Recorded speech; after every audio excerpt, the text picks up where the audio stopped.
Good morning, sir. Can you see and hear us? Yes, I can, thank you. Thank you very much. May I call Graham Ward? Yes. Repeat after me. I swear by Almighty God I swear by Almighty God that the evidence I shall give that the evidence I shall give shall be the truth, shall be the truth, the whole truth, the whole truth, and nothing but the truth. and nothing but the truth. Thank you. You can sit down. Good morning, Mr. Ward. My name is Jason Beer, and as you know, I ask questions on behalf of the inquiry. Can you tell us your full name, please? Graham Ward. Thank you very much. Before you continue, Mr. Beer, I think it's appropriate to give Mr. Ward a direction about self-incrimination. So I'll do that now. Yes, thank you, sir. Mr. Ward, under our law, a witness at a public inquiry has the right to decline to answer a question put to him by counsel to the inquiry, by any recognized legal representative, or by me, if there is a risk that the answer to that question would incriminate the witness. In shorthand, this legal principle is known as the privilege against self-incrimination. I consider that fairness demands that I remind you of that principle before you give your evidence. If at any stage you wish to rely upon the privilege, it is for you to make it clear to me that in respect of any question put to you, it is your wish to rely upon the privilege against self-incrimination. If, therefore, any questions are put to you by any of the lawyers who ask you questions, or by me, which you do not wish to answer, you must tell me immediately after any such question is raised. At that point, I will consider your objection to answering the question and thereafter rule upon whether your objection should be upheld. I understand that you're represented by a solicitor here at the inquiry today.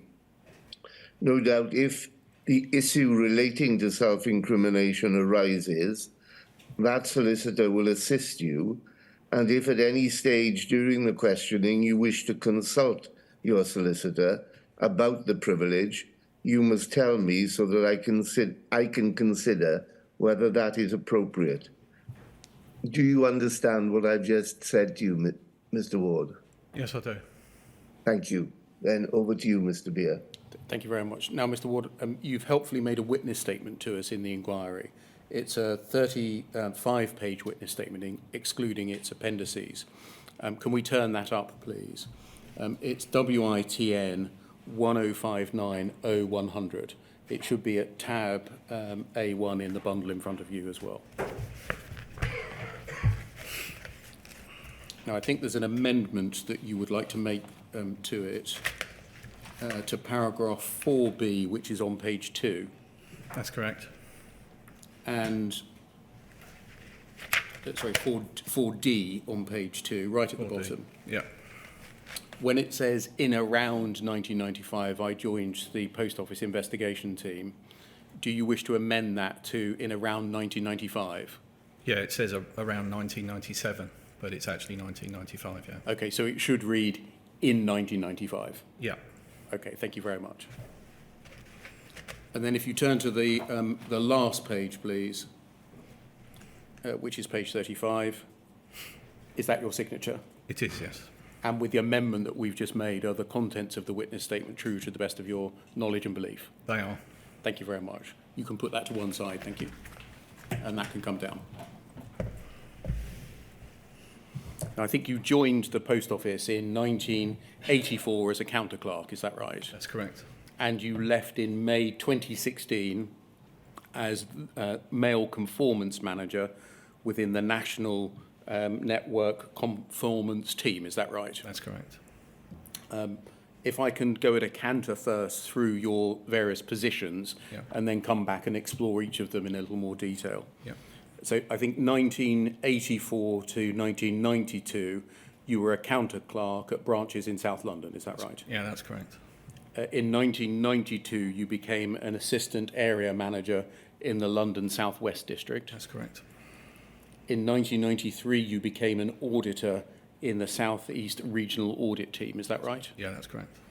In 1995, as you've just told us, you joined the Post Office Investigation Team, first as an analyst and then as an investigation manager. That's correct. Albeit, as I think you're going to tell us, that was just a job retitling exercise, Yeah. and the substance of the job remained the same. Essentially, yeah. Thank you. 2001, you became the policy and standards manager within the security team. Is that right? Yeah, that's correct. In 2002, you became the assistant casework manager Yep. in the security team. That's correct. In 2007, you became the casework manager in the security team. That's correct. In 2012, you moved to work on a project in information security. Yes, that's correct. And in 2013, you became the mail conformance manager, Yeah, that's correct. and you left in May 2016. Exactly, yeah. So overall, it's plain, would you agree, that you had a long career in the post office? Yes, I did, yeah. That included working in the investigation team, the security team, Yeah. for a long period of time. Indeed, yeah. Prior to the rollout of the Horizon system and through the rollout of the Horizon system. Yes. And you held, would you agree, significant roles so far as the inquiries investigation is concerned, as an investigation manager, assistant casework manager, and casework manager. Yes. And I think we're going to hear that you were the casework manager in relation to the investigations of Noel Huey Thomas. Yes? Yes.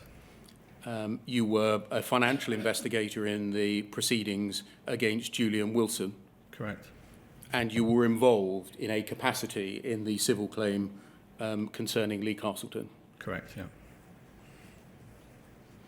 Can we go back and look at some of those jobs in a little more detail, starting with when you became an auditor in 1993 in the South East Regional Audit Team.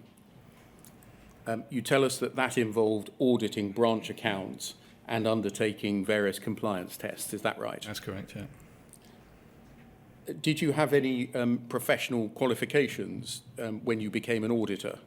No, I didn't, no. Did you receive any in-house training in order to perform the role of auditor? Yes, it was on the job training, yeah. What training did you receive when you became an auditor? So, as an auditor, it was a case of auditing accounts of whichever branches we were going into, which involved counting cash, stock, and doing performance of all the various vouchers that were on hand. So, essentially, you were doing the same sort of job as you were as a counter clerk. So, it was just more of the same, auditing the entire branch. To some people's mind, an auditor may, or the title auditor may convey a certain image. Would a fairer description of what you were in fact doing be a stock taking? Well, we were counting all the cash, all the stock, all the vouchers that were on hand, and coordinating that into the office balance. So, yeah, I guess you could say that, yeah. Now, in 1995, as you've told us, you joined the Post Office Investigation Team, is that right? That's correct, yeah. And the investigation team was part of the security team. Yes, that's correct, yeah. You were initially an investigation analyst, is that right? That's right, yeah. And you were line managed by a manager, is that right? That was right, yeah.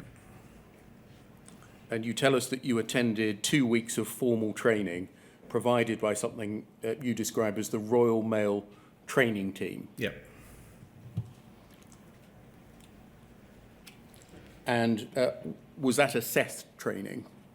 There was an assessment at the end of the course, yeah. It was a 2-week training course, and you had to pass the assessment to sort of pass out, as it were. Did that training involve any external trainers? No, they were in-house trainers. And so there was no, for example, police officers or other people involved in the law enforcement business there? No. Did it involve any training delivered by external lawyers? No.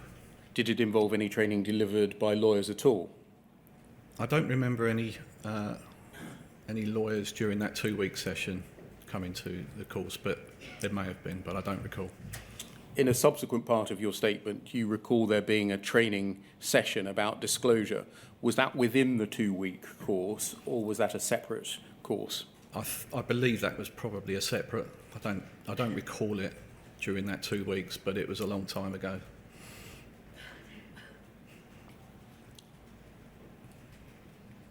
Just jumping ahead a bit, you tell us that there was a job re-evaluation exercise. Is that right? Yeah. And when was that? I think it would probably been about a year or so into the role. So I joined in '95 as an investigation analyst, and the job essentially was to support the investigation manager putting cases together. The evaluation that sort of basically you became an investigation manager, so we were just leading investigations at that point instead of supporting. And so after that time, you were the first officer, Yeah. as it were, in any investigation. Absolutely, yeah. Did any training or anything else occur at that time, or was it just a retitling of your... Just a retitling, there was no other training. And do you know what the job re-evaluation exercise consisted of? No, I've no idea. It was just retitled, and we were told that you're going to lead investigations. Going back then to when you were the investigation analyst, in addition to the 2 weeks of training, was there a period of mentoring? Yeah. And who was that by, and how long did it last for? So I was working to an investigation manager called Aileen Sobel, so she would have done the mentoring. There was another investigation manager at the time, Ray Pratt, who was there to mentor as well, and we would essentially be mentored by, or I would be essentially mentored by either of them. It was ongoing. Okay, and so that's sort of on-the-job Yeah. training, is that right? Yeah, absolutely, yeah. You tell us in your statement that as an investigator, both as an analyst and then an investigation manager, you were required to apply legislation, including the Police and Criminal Evidence Act and the Criminal Procedure and Investigations Act. Yeah. Were you trained on the requirements of each of those pieces of legislation in the 2 weeks? Yeah, it was covered in those 2 weeks, yeah. And what about the codes of practice issued under each of those pieces of legislation? Such a long time ago, I can't recall, to be honest, but we had the codes of practice books within our tackle kit, so you'd have a kit that you would carry around with you, so the codes of practice were there. In hard copy, you would carry them around? Yeah, in hard copy, yeah. And you tell us in your witness statement that there was an intranet site as well. Yeah, there was an intranet site, yeah. Were the acts and the codes issued under them on the intranet site? I can't recall. Did you, whichever in hard copy or in electronic form, often have recourse to what the relevant legislation or the code provided? Not that I can recall, no. What was the purpose of carrying them around? Well, just in case you needed to refer to them. And in your years, and I suppose we're looking now between 1995 and 2001, Yeah.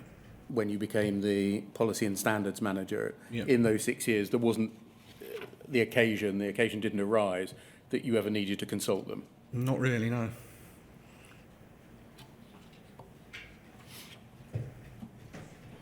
In relation to your training, either the 2 weeks at the beginning or the on-the-job training, did that cover disclosure duties? Not that I can recall. I do remember at some point there would have been some sort of disclosure training, but I can't recall the details now, I'm afraid. Asking you now, what would you say is the duty that's owed by an investigator in relation to disclosure? Anything that undermines the prosecution or supports the defence. And what must happen to such material? It needs to be disclosed within your case file. And when you say it needs to be disclosed in the case file, is that in the file that's going to go up to the lawyer? Yeah, exactly, yeah. With various appendices to each case file. So, yes, you would disclose whatever within that. And when you were constructing a case file, and there was material that undermined the proposed prosecution case or supported that of the suspect, how was that material provided to the lawyer? I didn't have that many cases that went to prosecution. In this myself. 6-year period? Yeah.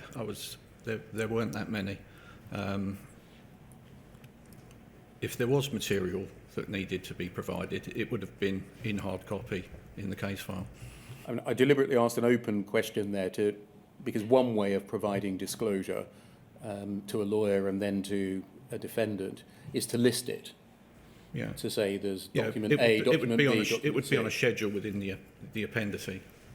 Another way to provide disclosure is to provide the documents to the lawyer in a big pack. Yeah. Which of those methods was used in your branch of the post office? There would have been a schedule of the documents if there was anything, but I don't recall ever having anything that would have undermined the supported the defence, sorry. Again, this is in this 6-year period, Yeah. 95 to 2001. Most of the cases I dealt with were pre-Horizon, so it was manual balancing within the branches for the most part, and I don't recall having any cases at all that involved Horizon. I'm going to come on to that in a moment because your time in investigation straddled the introduction of Horizon. Yeah, it did. Yeah. But just looking at it generally at the moment, you're saying in this 6-year period, you don't recall ever coming across a document that undermined the prosecution case or helped the defendant? Not that I can recall, no. The only material that you found proved guilt? Yeah, from what I can recall, yeah. I mean, it's such a long time ago, but yeah, I don't recall anything like that.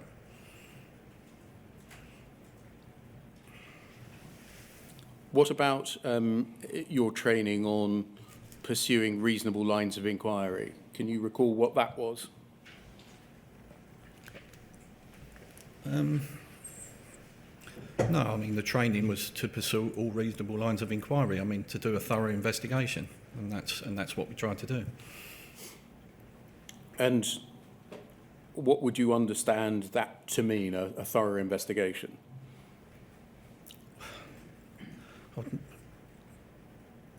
Well, yeah, that's a difficult one. Would it include actively looking for material that might help the suspect? Yeah, I guess it would, yes, but... You guess or you know? Yeah, I'm not guessing. It's been such a long time since I've actually conducted an investigation. You know, if I could refer it to a specific type of inquiry, it might be easier for me to tell you what I would be looking for.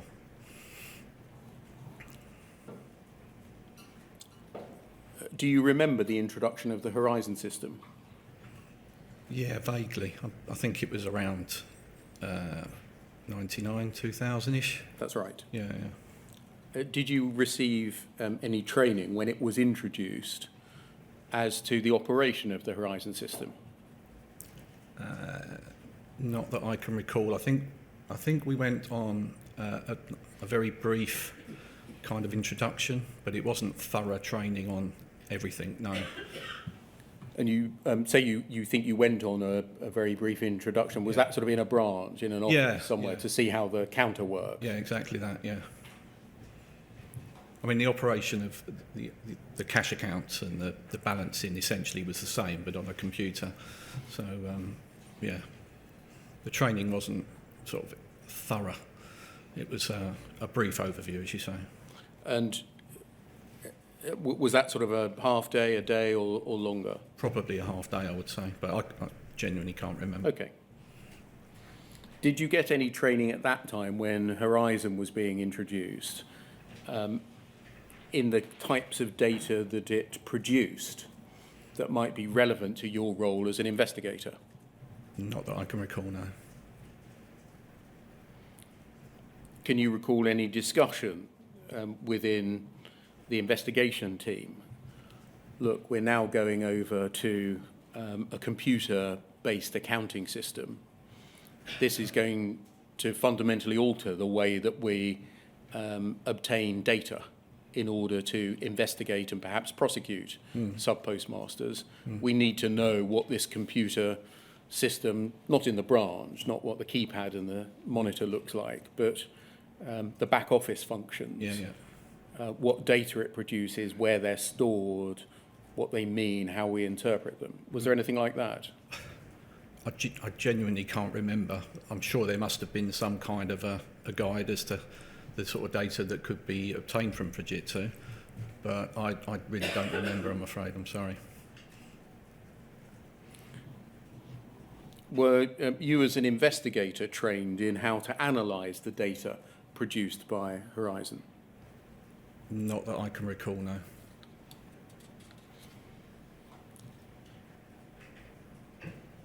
Whose function was it when Horizon was introduced, bearing in mind that we're, in your case as an investigator, talking about a 1 or 2 year period, either 2000 or 2001 essentially. Whose function was it to analyse the data that Horizon produced? The investigator. Do you know whether investigators were taught to look for any errors made by the system, by the Horizon system? Not that I can recall, no.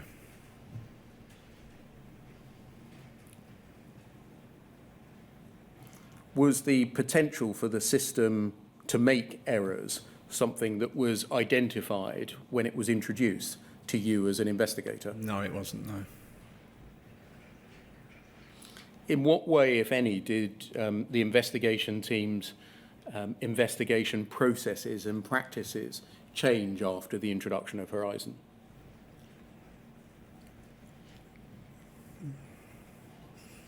I don't think we changed anything from what I can recall. The majority of the cases that were being dealt with at that time, when, early 2000, were pension allowance fraud.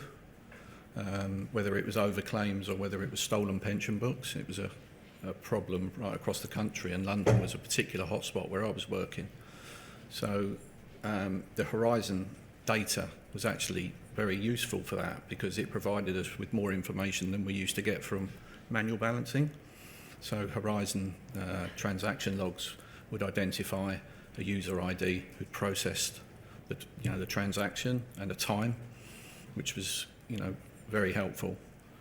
In terms of, as I say, other changes, I can't recall, to be honest. That species of investigation is not something that the inquiry is looking at, as you know. Yeah. But that species of investigation is something that relied on the reliability of the Horizon data too. Is that right?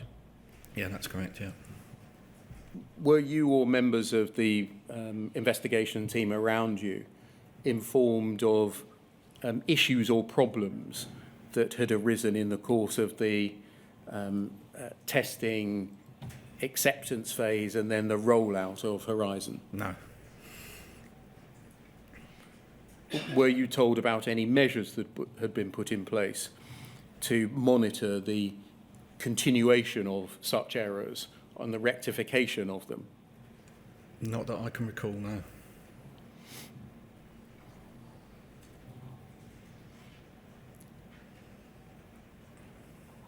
You told us that you don't recall dealing with a case involving Horizon. Is that right? Yeah, not that I can recall, no. I may well have done, but I can't remember. And when you say that, do you mean involving a sub-postmaster? Yeah, sub-postmaster. I dealt with... What about the pension pension book fraud? fraud? Yeah. You must have been dealing with those. Yeah. Oh, yeah, absolutely. And again, as we've said, that would, the investigation of that would involve consideration of data produced by Horizon. Yes, it would, yeah. And were you at this stage told of any bugs, errors or defects in Horizon that might affect the reliability of the data that it produced? No, we weren't. For that species of investigation, was there a method by which the investigation team obtained assurance as to the reliability of the data that the computer was producing?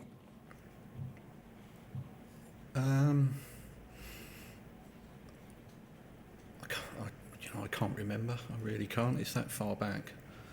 We're going to go on later and talk about when you became the assistant casework manager and then the casework manager, about getting ARQ data and getting witness statements from Fujitsu. Yeah. Back in 99, 2000 and 2001, when you were an investigator, was there that facility available then? Yeah, I genuinely cannot remember that far back. Were there team meetings amongst the investigators? Yeah, we would have team meetings. Where were you based? I was based in Croydon, so I was part of the South East Regional team. And were all of the investigators within that regional team based there? No, they were dotted around. There was, I think our regional office at that point was down in Tunbridge Wells, and there were investigators within the South East Regional team based in Twickenham as well. I can't remember it anywhere else. There may have been other people located. I mean, investigators were located, all over. I'll look at it the other way round then. What method was adopted, if any, for the sharing of information amongst investigators about issues that had arisen in the course of their investigations that might be relevant to other investigators? Well, team meetings they weren't scheduled all the time. I mean, we'd have probably monthly meetings, maybe bi-monthly. And you said they weren't scheduled. No. So does that mean they were arranged ad hoc? Probably, yeah. What method, if any, then, was there for sharing information about relevant issues, cross-cutting issues that applied or might apply across investigations? By way of circular, I think. That would come from one of the managers in the team, probably the policy and standards manager. If there were particular issues that were relevant for everybody that needed to know about, a circular would be drafted up and sent out to everybody. And would that be about law and policy and practice? Yeah. I'm thinking about issues, concerns or facts. I've found this in my investigation. When you try and get a witness statement out of Fujitsu, it's a bit difficult to get one, or you have to run around a bit, or there's not a clear process, or I found that this kind of data is not sufficient for the conduct of my investigation. You want to ask them for this, or this person at Fujitsu is really helpful, or get somebody else in post office involved further up the chain. They might help you to get this data. That kind of thing. Did that occur? I couldn't give you a specific example, but I'm sure it would have happened. Yeah. Who was your line manager at this time? So, 99, 2000, 2001. As an investigator, my line manager was either Aileen Sobel until she left. I can't remember when she left, and then Ray Pratt took over. And what form of management supervision did they take in relation to you? So we would have one-to-ones, and working in the same office, we would obviously chat regularly. But yeah, one-to-ones would be the formal supervision, and they would be monthly.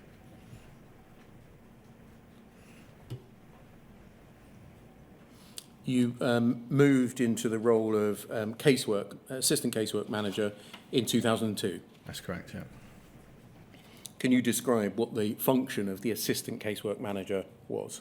From from what I can recall, essentially it was to support the casework manager, and the casework manager was responsible for movement of case files, provision of management information to senior lead team on cases, and we were, from what I can recall at that point, we were kind of a focal point or a central point for the team in terms of movement of case files and so on.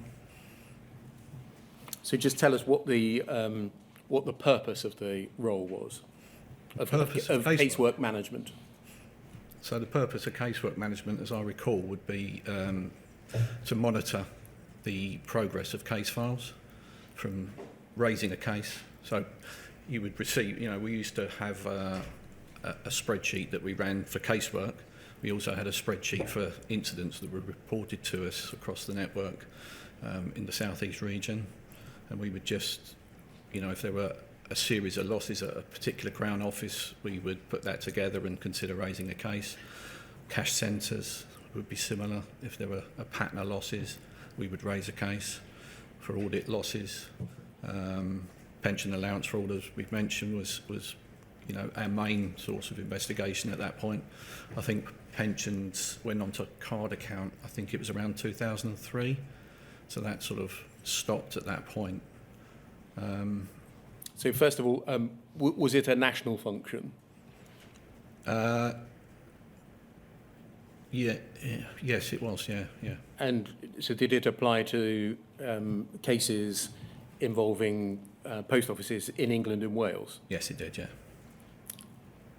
Did it involve any of the devolved administrations, Scotland or Northern Ireland? They were very much independent, so I can't remember whether we recorded the details of those cases or not. And I got a sense, please correct me if this is wrong, that there were essentially two parts of it. One is the management of cases that were being investigated, and the second was analysis of data to see whether an incident or an issue should be investigated. Yeah, exactly. Is that right? Yeah, that's correct, yeah. And did your role involve both of those things? From what I can recall, yes. And what did the management of the existing cases consist of? What management of a case was needed? So when a case was raised, it would go to the investigator, and the investigator would carry out whatever investigations they deemed appropriate, which may involve interviewing, PACE interviews, etc. If that happened, reports would be written, tape summaries would be produced, and the case would then be sent to the casework manager. And just, sorry, at that stage, stopping you there, yeah. Did the casework manager, whether the senior person or the assistant, you, have any role to perform before the file was received in the office? Not that I can recall, no. Okay, so you weren't overseeing, managing or supervising the conduct of the investigation? No, that would be dealt with. I mean, the investigator was in charge of the conduct of the investigation, and their team leader would supervise. So monitoring. I'm so sorry, I spoke over you. Sorry. Management and oversight of the investigation was conducted out of the Croydon office, is that right? Yeah. At a local level? Yes. So you were saying then the file came in, and was that essentially the trigger for involvement of the casework managers? Exactly, yeah. And we would record all the details on the spreadsheet that we had at the time. And what was the spreadsheet for, and what were the details? So the details would be date the case was raised, branch involved, branch code, whether a PACE interview had happened or not. And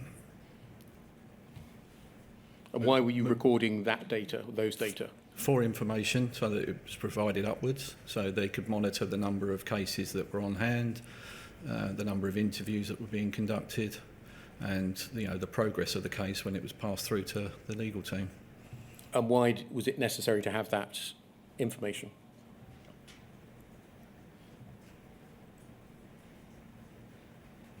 I don't know really. I think that was just the process that we followed. Okay. So you recorded that information. What else, if anything, did you do with the casework file? So the casework manager would just put a short memo in the file, just summarising that here's a case relating to pension allowance fraud. PACE interviews have been conducted, and the case is passed through to the criminal law team for their review as to whether, the case should proceed to prosecution or not.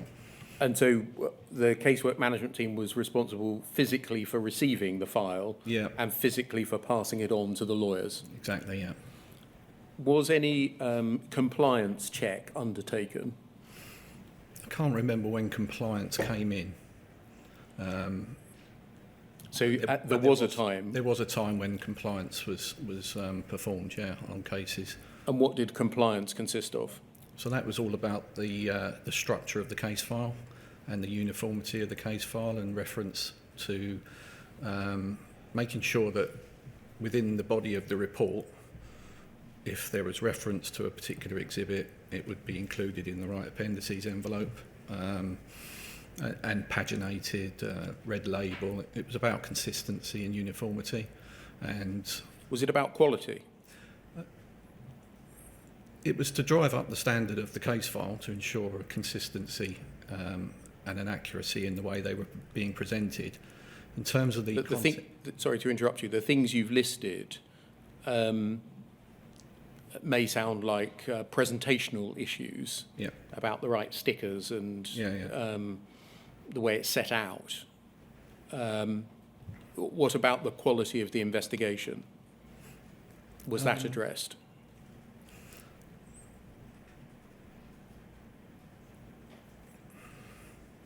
Yeah, it's a long time ago to remember, to be honest, but there would be, in terms of the format of the report, the structure of the report, reference to admissions made and or not, in terms of just trying to think, procedural failings, that type of thing, then we would be wanting to check that that had all been covered. I can't remember whether that was actually formally part of the compliance or not. So, yeah, I can't recall. If you had to describe the nature of the exercise that you undertook as an assistant casework manager and then the casework manager, would you say it was more to do with procedure and process than it was to do with substance and quality of investigations? I think that's fair, yeah. So would you, for example, read the investigation report, the witness statements, look at any exhibits and think, they haven't pursued this line of inquiry? No, I think that... Send it back? No, I don't recall going into that level of detail. That would be more for the team leader to look at, I would have thought. And by team leader, you mean back out on the areas? Yeah, yeah. I mean, if there was anything glaringly obvious within the case file that had been missed, if there was reference to, a witness statement and there was no witness statement within the file, then that would be highlighted. But that's, again, a bit more process rather than substance, though, isn't it? If there's a missing document. Yeah, it is, yeah. Now, I think you, when you became casework manager, you had line management responsibility for 4 or 5 administrative support staff within casework management. Is that right? That's correct, yeah. And what did they do? So there were various areas. When I became casework manager, I think it was around 2004. Yes. That was when I think there was a Horizon upgrade at that point, because the post office card account came in. So we had a banking side to the team as well. So with casework, we had a support staff who covered,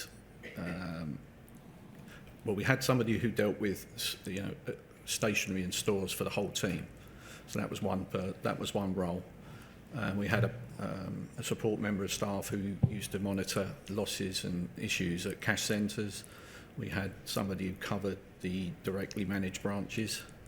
that they had a responsibility to report all losses to us, just Crown offices. And we had a member of staff dealing with the banking side. I think the system that they had access to, from memory, I think it was called TES, which was Transaction Inquiry Service, which was something that you could access to obtain details of all the banking transactions that had happened. And the team were responsible for DPA requests that would come in from external agencies asking for information. I mean, again, I can't remember the full details, but that was another area.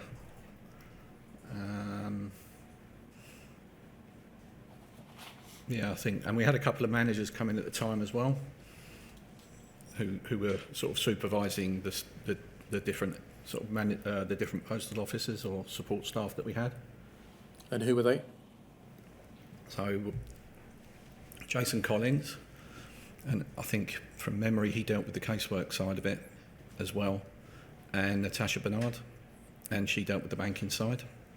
You tell us about this in your witness statement. You say that due to the high volume of work within the casework team, Yeah. and then following another team restructure, you were promoted to the role of casework and banking fraud team leader, Yeah. which was essentially a similar role to that of the casework manager, but brought into the team two other managers, the two people you've just mentioned, and you manage both of them too. So this is still working as casework manager, essentially in Croydon. Yeah. You took over two other managers, and your job was retitled again. Yeah, exactly, yeah. So I line managed Jason and Natasha, and they line managed the support staff. So it took away that element from me.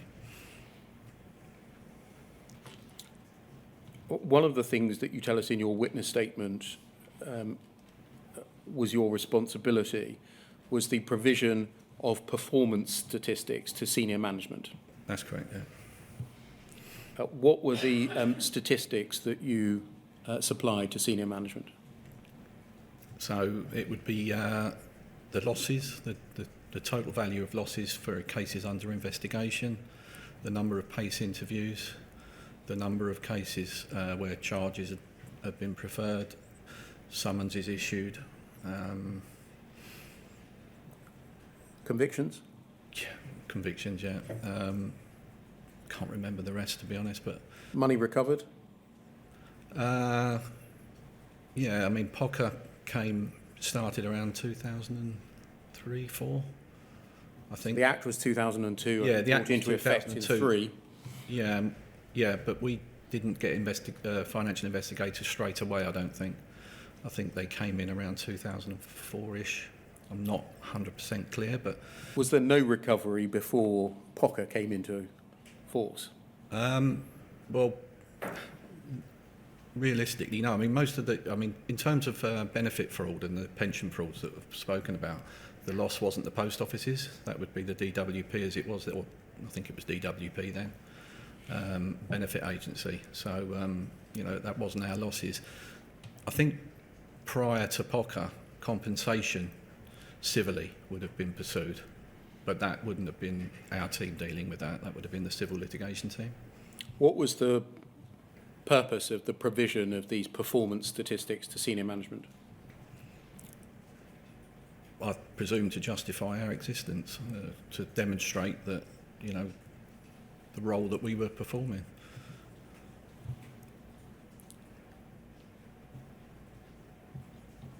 Which senior management were provided with the statistics? That would have been the head of the security team, whoever that was at the time. You tell us in your witness statement that your line managers during this period, when you were the casework manager under either of or both of the titles, were Tony Utting and then David Pardo. That's correct, yeah. And were they located in the Croydon office? No, Tony Utting was. Dave Pardo, I'm not sure where he was based. It was somewhere up north. I think it might have been St Helens, but I can't be 100% sure there. How did they manage you?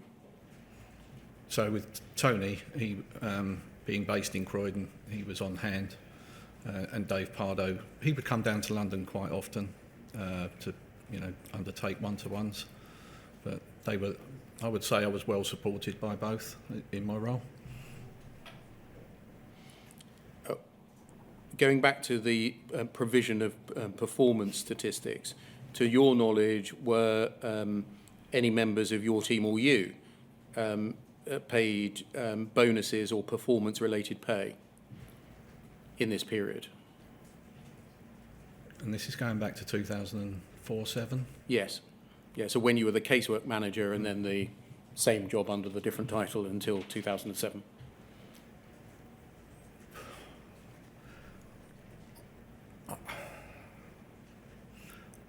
I think there might have been targets for recovery when proceeds of crime first came in, but I can't remember. It would have been quite a low percentage. I was aware when I was, later on, maybe you'll come on to that, I don't know, but quite getting on for about 2013, 2012, just before I left the team. There was definitely objectives then. Whether they were there in 2004-07, I can't be 100% sure, but they may well have been. And were they for the financial investigators, those targets? I think they were, no, I think they were... Or did they trickle through to people on the casework management team? It would be, no, it was a team objective. So, if there was bonuses, it would have applied to the whole team. And so, and when you say the whole team, do you mean the security team? Yeah, exactly. There weren't individual targets or anything like that. Right. But as I say, I'm not 100% sure when bonuses came in. And can you recall what they were tied to, what they were linked to? For the security team as a whole, what was the measure or the metric that meant that a bonus was achieved or not achieved or partially achieved? Just in terms of loss and recovery? Yes. Was that the only metric? There were lots of other metrics in terms of bonus. That would just be one element. But as I say, I'm very vague on that, got to be honest. Were any of the metrics, to your knowledge, tied to the number of convictions obtained? No, they weren't, no. Was recovering money itself tied to, or was a condition precedent to obtaining recovery, getting a conviction? Well, POCA and recovery from POCA was obviously post-conviction, but it didn't influence the way we dealt with financial investigations. And how do you know that? Well, I can only speak for myself. If you're conducting a financial investigation, you do the investigation thoroughly, and if there are no assets, there won't be a recovery. So there's nothing you can do to influence that. One of the other functions, I think, as a casework manager, was acting as a single point of contact for requesting horizon data from Fujitsu via the ARQ, Audit Record Query process. Is that right? Yeah, that's correct. Yeah. Did you perform that function when you were the assistant case work manager? Again, it's such a long time ago, I can't recall, but quite likely, yes. Okay, moving on, we're going to come back to what ARQ requests consisted of and how they were processed in a moment. So in 2007, you moved into the role of an accredited financial investigator, is that right? Yeah. An AFI? That's correct. And was that in the financial investigation unit? It was, yeah. And where was the FIU? So that was based at Croydon as well. They had a separate office. I can't remember if we were on the same floor or not, but yeah, we were in the Croydon office, yeah. You tell us that involved seeking recovery of money through the application of the Proceeds of Crime Act, yes? That's correct, yeah. That's in convicted cases, is that right? That's correct. And making applications at the Crown Court for production, restraint and confiscation orders. That's correct, yeah.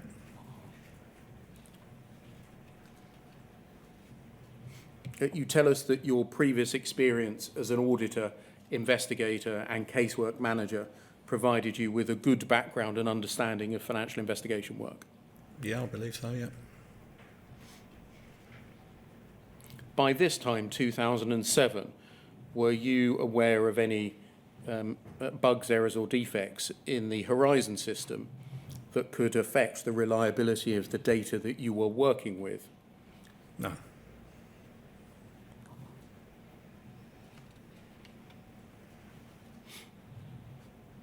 I think you were line managed by Jed Harbinson, is that right? That's correct. And then Paul Southern after Mr. Harbinson left. That's correct.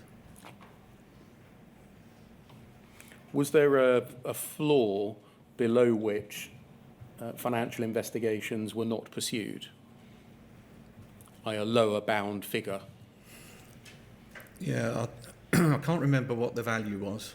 I think it started off at £10,000 loss, but I might be wrong about that. I know it went up to around 20,000 because of the there was a high volume of cases.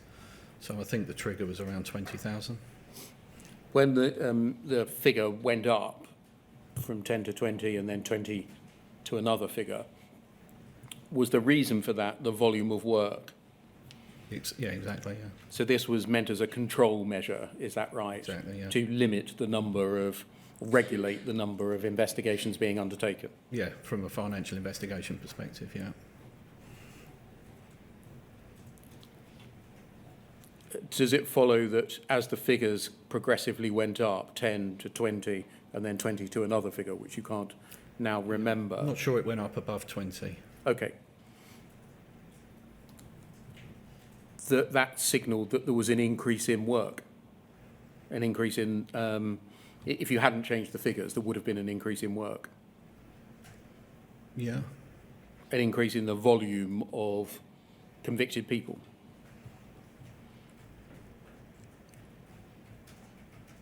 Yeah, I'm not sure the volume of convicted cases went up that much, to be honest, but we would... What led to the increase in volume of work then? Well, there were... Cases were raised based on loss, so they would be referred to us for financial investigation, which might involve some intelligence work just to see what assets were there that didn't proceed to a prosecution, and obviously the case would then be closed from our perspective. So, yeah, I don't recall the number of convictions going up significantly. Okay. We'd always had quite a reasonable... But the number of cases required to be investigated went up. Yeah. Did anyone ask why? No, not that I can recall, no. Was there anything obvious that accounted for the number of cases that required investigating going up? Not that I can recall, no. Was this just a sort of mystery then? Why is the number of cases requiring investigation involving losses in branches going up? I don't know that the cases were going up, to be honest. You've told us that they had to up the floor from 10 to 20,000 pounds as a control measure. Yeah. Because the number of workload was increasing, the number of investigations were increasing. So I think it must follow that the number of investigations must have been increasing, otherwise they wouldn't have had to introduce the control measure.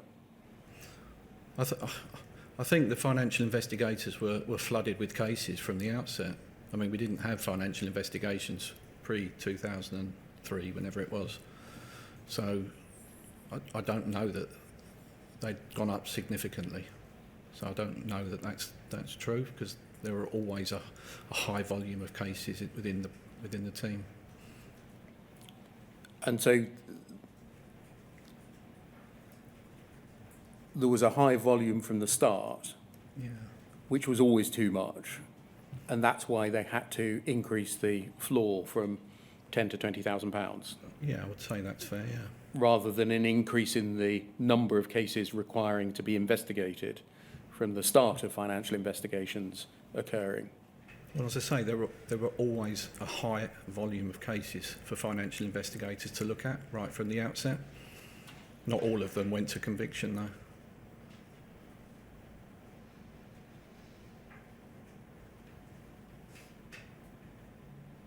And when you say there were always a high volume of cases,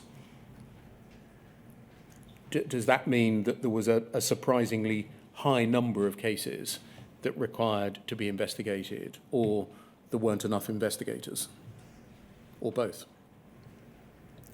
I don't think it was any surprise that there were a high number of cases to be investigated, because there always were high volumes of cases. And that was pre-Horizon and after Horizon. And obviously the number of investigators dropped. There were numerous reviews from my time in the team, efficiencies where investigators were lost. So, yeah. But from memory, there was always a high volume of cases to be dealt with. In 2012, you moved into the information security team. Yeah, I was seconded onto a project. And what was the project about? It was PCCI. What's that about? Payment card industry. Not entirely clear. I can't really remember, but we had a contractor come into the business, and I was asked to sort of support her obtaining a certificate for PCCI. Was this a project that lasted about 8 to 10 months? Yeah, I think so, yeah. I stayed in the team for around 10 months, I think. And on the project with her, I can't remember exactly how long. Did it have anything to do with the Horizon system? Not in terms of Horizon losses, no. Not that I can recall. Did it have any It was relation? more to do with banking cards. Okay. I think in January 13, you left that role and became mail conformance manager. Yeah. Just briefly, what was the mail conformance manager, and did it have anything to do with Horizon? No, it had nothing to do with Horizon at all. It was to do with the segregation of mail. There was a contract between Royal Mail and the Post Office to correctly segregate mail into first class, second class, packets, parcels. And the role was to reduce or achieve a better compliance, because there were financial penalties for the business if mail wasn't segregated correctly. So I was involved in driving up compliance for that. And did you remain in that role until you left in May 16? Yes, I did, yeah. In that time, January 13 to May 16, did you have anything to do with the Horizon system? Nothing at all, no. So looking at the period of 1995, when you joined the security team, until 2012, when you left to go over essentially on this project, that 17-year period, how would you describe the culture within the security team? When I joined the security team, it was quite a small team. We were regionalised, and it was a great team to work with. There was a really good people working together. It was a good culture, no question about that. I think we became a national team at some point, which again, the culture was always very positive. I was well supported by line management. 2000, and when was it now? I can't remember when Mr. Scott came into the team as the head of security. I think it was around 2008, maybe. Initially it was fine. I remember him delivering a strategy on how the team was going to be taken forward. But the team, there seemed to be a lot of changes from that point on. A lot of senior managers came and left. The team was reduced again. There was a movement from, movement to a hub way of working. So people that were based out wherever they'd been. If they were based out in on the south coast or wherever, the hub for the south was London, and everybody had a requirement to be in London to work, which effectively moved a lot of people out of the role because the travel would just been too much. So they had to find other roles within the business, which, you know, was, I think, difficult for a lot of people. Yeah, the culture changed slightly, but when we moved into head office, it became, personally it didn't affect me, but you knew there were rumblings of people not being very happy within the team. So yeah, I was quite happy to leave when I left. When I asked you the question about what the culture was like, you said initially it was fine. Yeah. And then you went on to talk about something else. What was it like after it ceased to be fine? Well,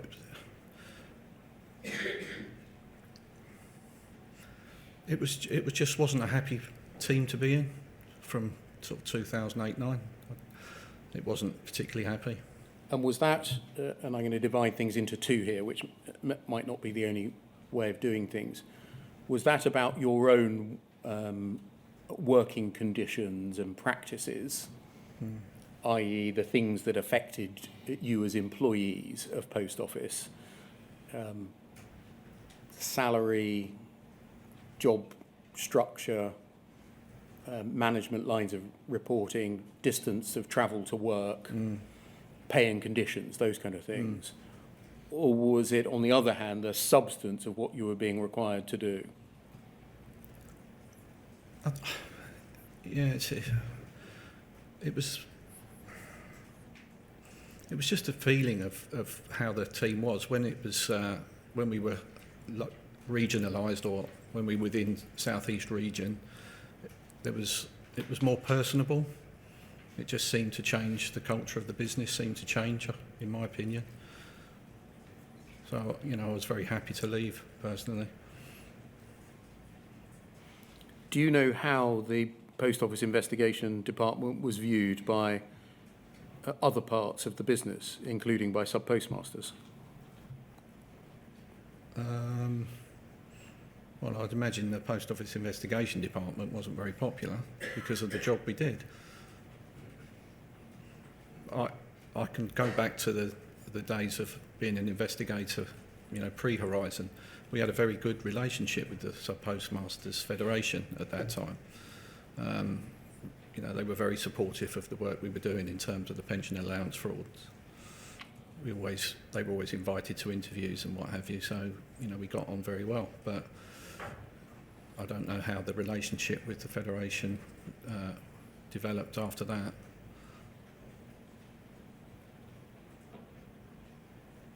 You tell us in your witness statement that after the Post Office separated from Royal Mail Group in about 2011, prosecutions were dealt with by a senior lawyer, Jarnail Singh, and external solicitors. Yeah. Did you submit files to Mr. Singh at all? No, we didn't have case files as financial investigators. We would have submitted, you know, our restraint orders and Section 16 statements for confiscation through Mr. Singh, and we would have sought his approval. We needed authority from senior authorising officer and also, Mr. Singh before we did anything. And so you did earlier on submit cases on to Mr. Singh and members of the same team as him, the criminal law team. So before you were a financial investigator. Case files were sent to the criminal law team. As I say, I didn't have any case files when Mr. Singh joined the post office. We would submit case files through the criminal law team that were based in Croydon. I think Mr. Singh was part of that team. Okay, can we move on, please? I'm going to turn to investigation policies, strategies and decisions to prosecute. And to start with your role in relation to post office investigations and prosecutions against sub-postmasters. You tell us in your witness statement, and this is paragraph 6, on page 5, no need to turn it up. You say that your role in relation to disciplinary matters was limited to those staff you line manage directly. That's correct, yeah. And you don't recall ever having to deal with any disciplinary issues in your time in post office? No. When you were an investigation manager, you interviewed suspect offenders and were responsible for disclosure in those cases. Yeah. Did that role involve gathering information and evidence that might be relevant to a disciplinary proceeding against the sub-postmaster? Yeah, that would do, yeah. There's the discipline side of sub-postmasters. Yeah, that would be, we would produce a report for that, and that would include reference to any evidence that had been identified in the investigation. And that would be sent to the contract manager for discipline. You were involved at that time as an investigation manager in disclosure decisions. Yeah. You were responsible for processing disclosure as a casework manager. Yeah.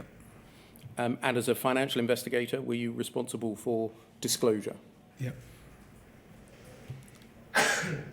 And in all three functions, did you liaise with members of the criminal law team in relation to your own cases? Yeah. Did you liaise with the civil litigation lawyers within the post office in each of those three functions? My involvement with civil litigation from memory was in relation to provision of ARQ data, if I was asked, in my SPOC role as casework manager. So that was only when you were assistant casework manager and casework manager? Yeah, exactly, yeah.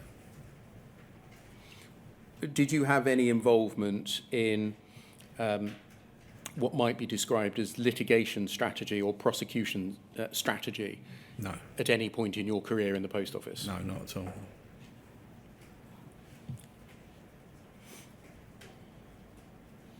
You tell us in terms of policies, procedures, that post office's policy in relation to the investigation and prosecution of offenders was the same for all post office employees as well as for sub-postmasters, managers and staff. Yeah, that's correct. And you tell us about a triggers and timescales document which broadly outlined the types of cases that the team would investigate and the expected timescales for completion. Yeah, that's correct.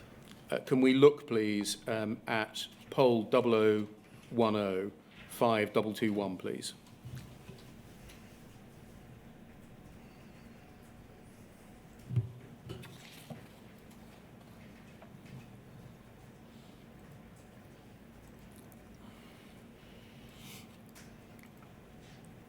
Can you see that this is described as a document of the security operations team? I don't have anything on my screen. Well, I'm sorry about that. Somebody will come and press a button on your screen. It may have gone to sleep.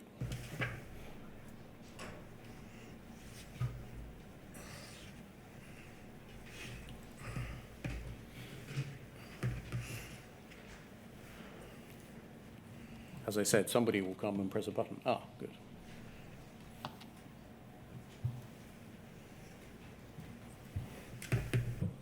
Oh, what is it?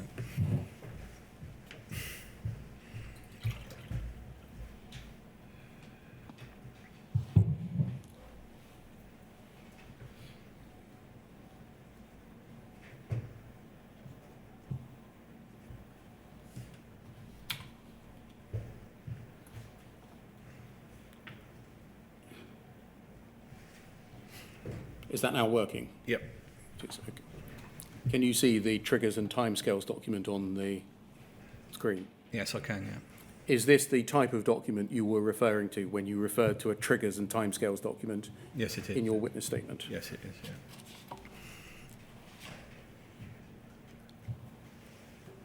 And when would this have been operative? In which of your many functions would this have been relevant? I would say Casework, probably 2002, 2004 to 2007. And who was this addressed to? I think this was a document put together for the network to make them aware of the cases we dealt with and what the timescales for dealing with them were. So this was something that came out from the centre, as it were, from the casework management team to the regions? It's not a document that was put together by Casework, I don't think. I think this was put together by Tony Artin. And what was the purpose of it? To make people aware of how we dealt with cases and what the timescales or the expectations would be for processing cases. And if we scroll on through the document, please. And scroll down, please.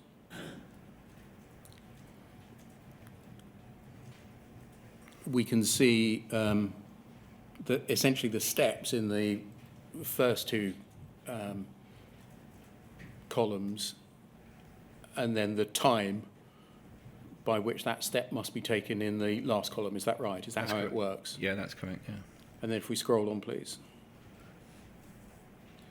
Then that's depicted in a different way in that infographic there. Yeah.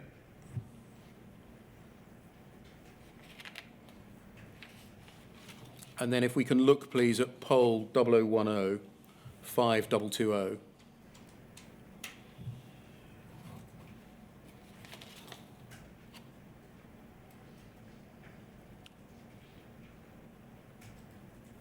And if we scroll down, please, a little bit, just so we get the heading as well. Thank you. Do you remember this document or the type of information contained on it? Yeah, I think it's sort of not that familiar now, but yeah, it looks like a document that went with the triggers and timescale. The other one was more about timeliness and the steps which must be taken within certain timeframes. Is that right? Yeah, that's correct. Whereas this is about raising cases, i.e. what must be investigated, what may be investigated and what need not. Yes. Is that right? That's correct, yeah.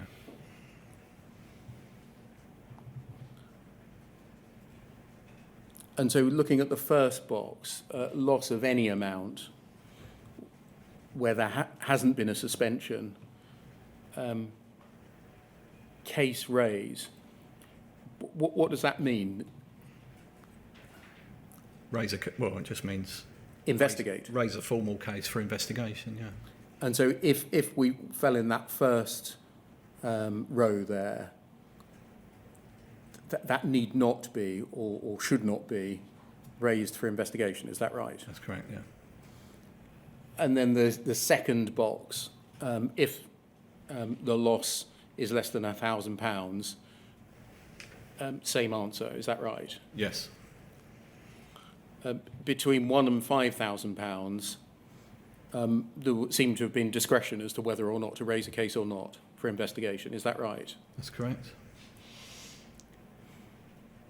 And it says to be discussed with the contracts team. Who would decide? Well, first of all, who would conduct that discussion with the contracts team?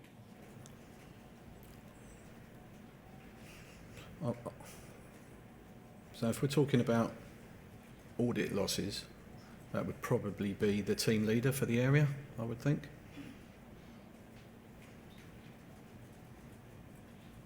I mean, when audits were reported to the team, the auditors, they may well have a phone number of an investigator just because they've dealt with them previously. So sometimes an auditor would contact an investigator directly. But generally speaking, I would say the team leader would be the one.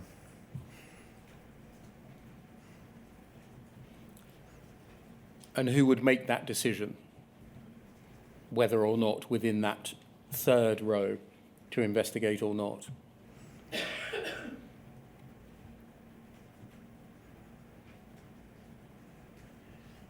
I would say it would be a joint decision between the contract manager and the investigator, or the team leader, whoever took the call. And then scroll down, please.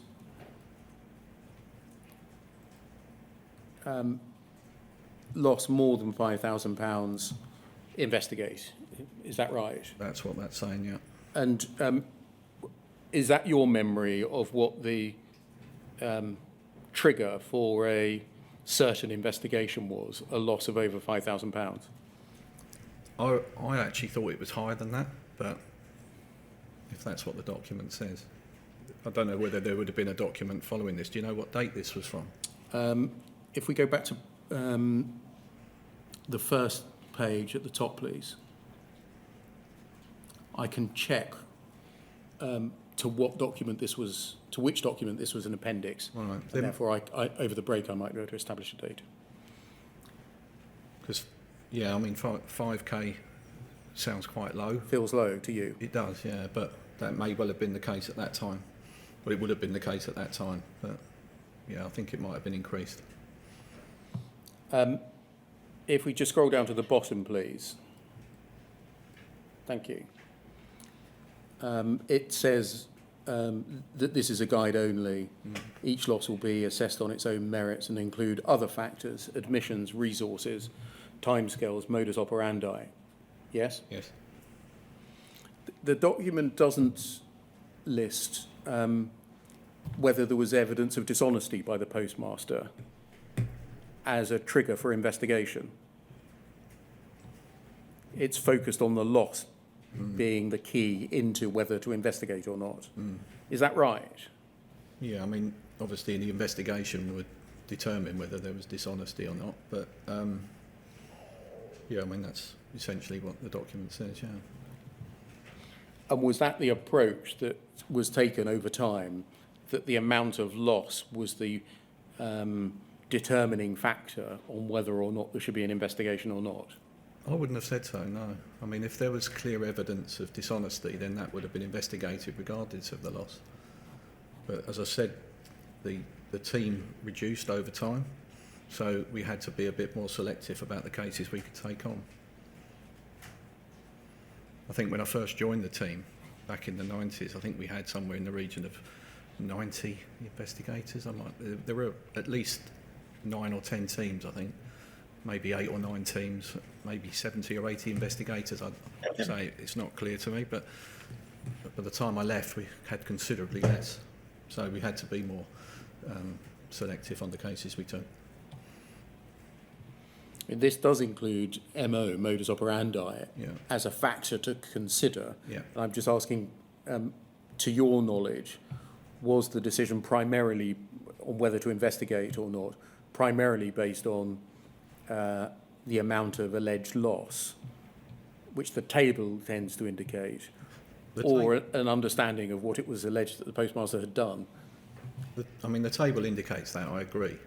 But if there was a clear evidence of dishonesty, I'm sure that we would have raised a case on it, regardless of the loss, whether it was, you know, as long as it was over 5,000 or thereabouts, then a case would have been raised, I'm sure. Thank you. So it's 20 past now. That might be an appropriate moment for a break. Can we break until 25 to, please? Yes, of course. Thank you, sir.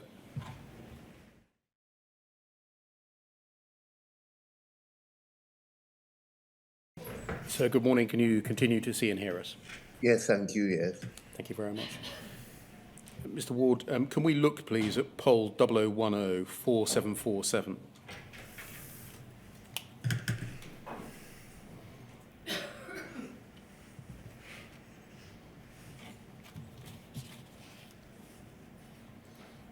And if we just look at the foot of the page, please.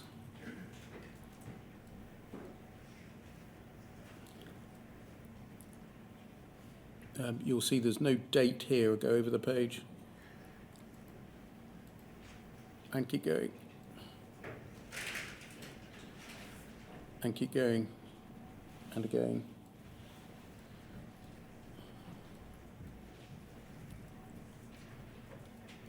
And keep going.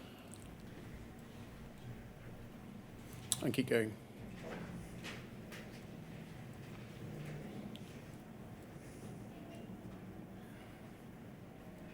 And keep going, sorry. You'll see that it's consistently not dated at the foot of the page, but that this is a document, stop there, thank you, just scroll up, a document that is said to be effective from March 2000. Do you see that? Yes. And at this time, you would have been an investigation manager. That's correct, yeah. Okay, if we go back to page 1, please.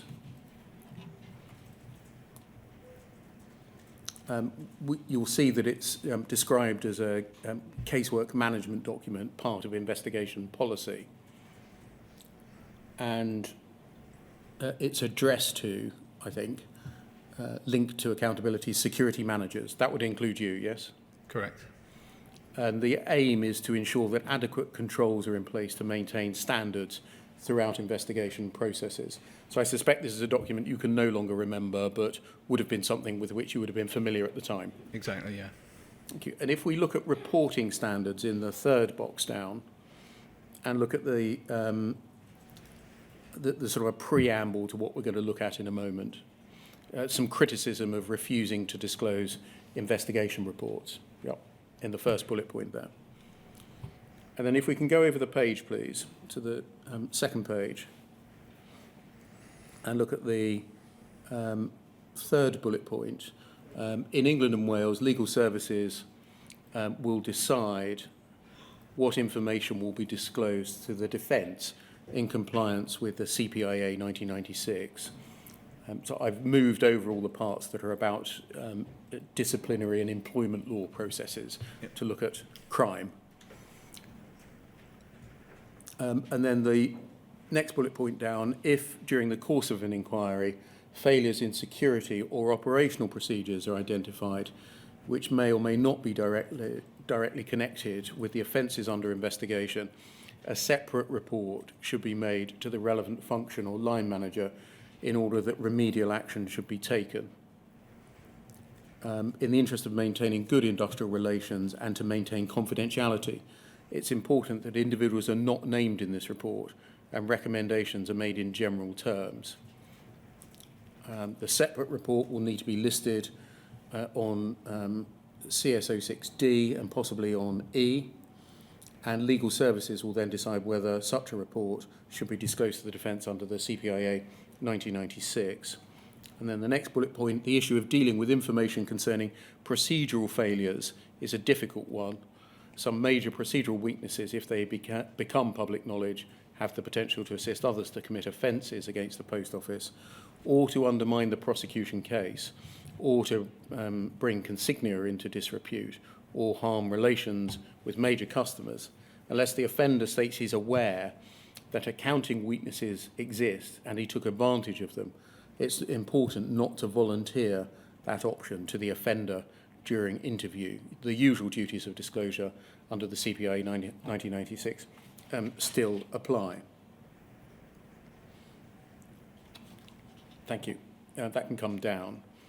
With that document in mind, can you tell us how you, when you were writing reports as an investigation manager, addressed the issue of what were described there as security procedure failures, operational procedure failures, or procedural weaknesses, or procedural failings?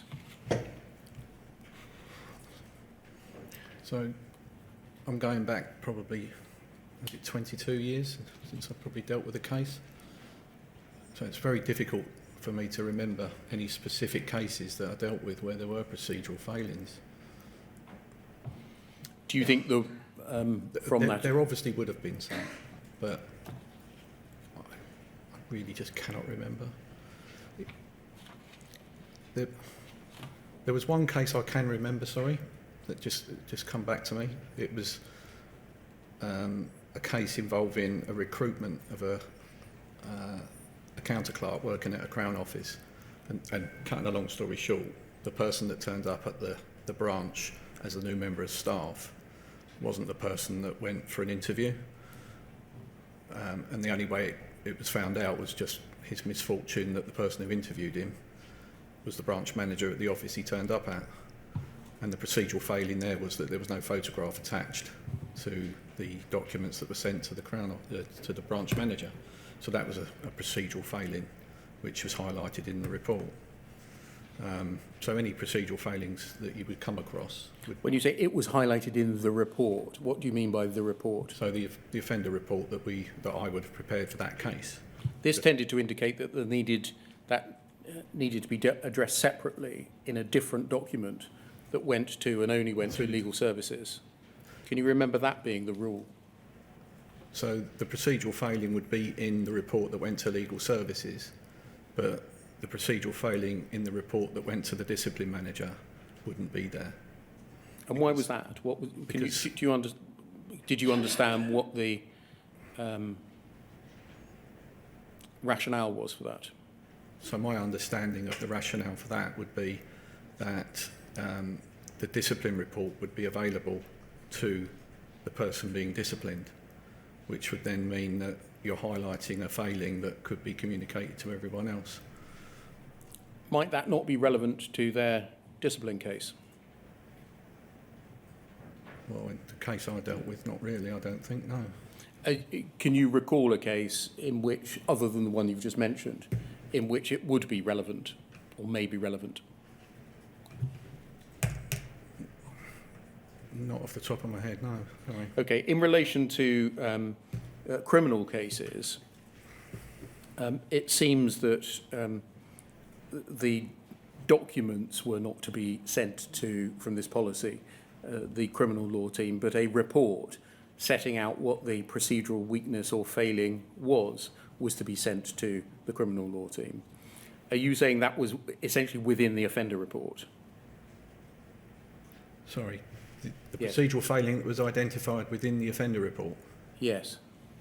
it would be in the offender report, yes. Right, okay. There wasn't a yet third report, a No, separate no. report. Okay, No, that it was would in be- the offender report. Okay. Yeah. What was your role as an investigator in ensuring that the post office in such cases complied with its duty of disclosure? So my role for disclosure would be, it's the investigator's role to disclose everything that would undermine the prosecution, support the defence. No, you're working, I think, here hypothetically because Yeah. you never found a case in which there was anything that undermined the prosecution. Not that I can recall. No. I mean, I'm going back 22 years was the last time I dealt with a case myself, so I'm sure there may have been, but I just can't recall.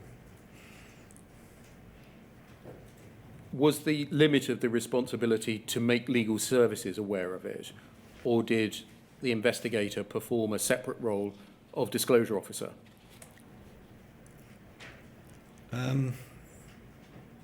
My role would have been to have made legal services aware of it. That's my understanding. Did you ever act as a disclosure officer in any prosecution case? No, I didn't know. How many cases of yours, when you were an investigation analyst and an investigation manager, went to prosecution?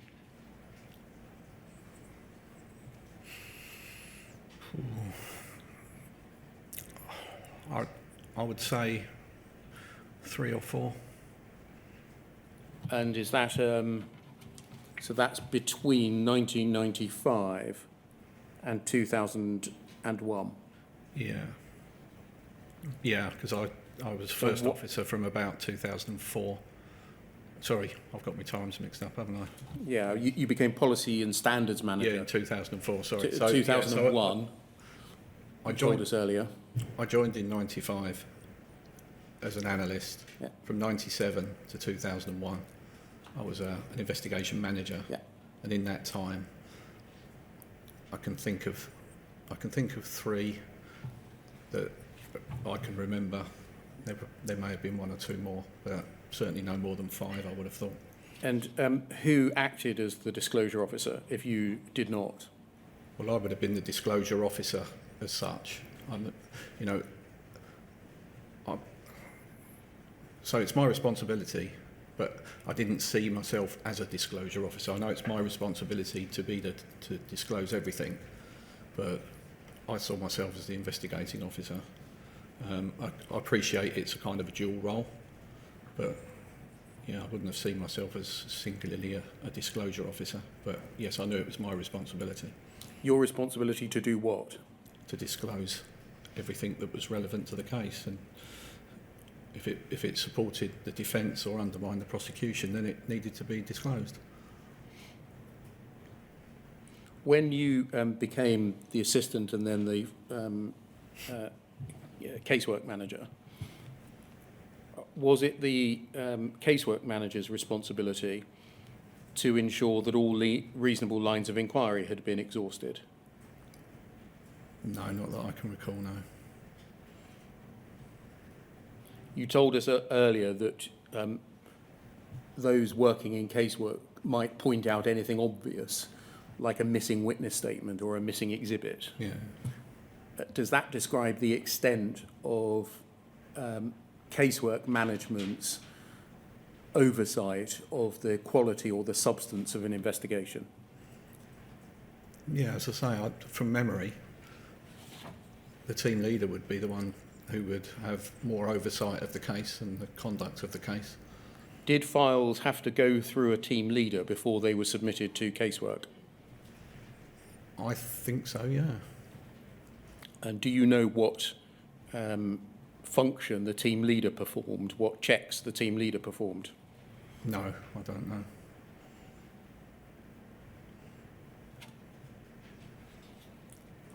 When you were an assistant casework manager and a casework manager, who made the decision whether or not a person was to be prosecuted or not?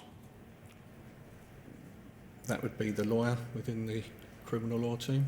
So, The criminal law team would advise on the charges.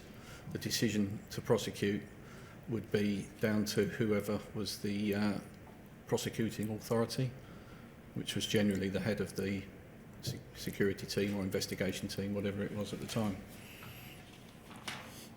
so who would make the decision to prosecute?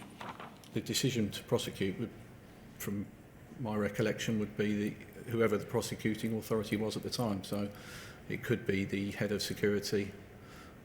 It changed. The prosecuting authority would change in my time in the team. Did you get to see all the advices that the criminal law team prepared? They would, yeah, I mean, the criminal law team would put an advice in the case papers that would come back to the casework team. So the whole file would come back to you Yeah, physically yeah. with advice added? Yes, that's correct, yeah. In your witness statement, no need to look at it, it's paragraph 16, you say the case file would be submitted to the by the casework team to the criminal law team, who would prepare an advice and detail any charges based on the evidence.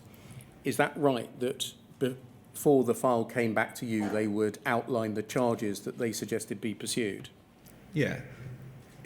Or they would come back with an advice for further inquiries to be made and not necessarily make a decision. So, did that happen? Yeah, that would happen quite frequently, yeah. And so we're not making a decision now, further investigatory work needs to be undertaken? Yes, absolutely. That would happen quite frequently, yeah. And would you then pass the file back down the chain to or along the line to the investigation manager? Yes. You carry on in your witness statement, the head of investigations or whoever was the prosecution authority at the time would have sight of the case file and would make the final decision on whether to prosecute or not. Do you know what test or approach the head of head of investigations took when deciding whether to prosecute or not? No, I don't know. In casework, did you know what standard had to be achieved before a decision positively to prosecute was made? No. Were you aware of the code for Crown prosecutors? I've heard of it, but I wouldn't know the details of it. That would be, from my perspective, that would be a decision for the criminal law team, or the lawyer in the criminal law team. Was that a document with which you and the team were familiar at the time, the Code for Crown Prosecutors? I wasn't familiar with it, no.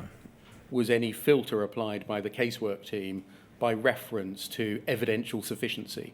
We're not going to put a case up to the criminal law team and the head of investigations if on our review of the file there's not sufficient evidence. No, there wasn't, no.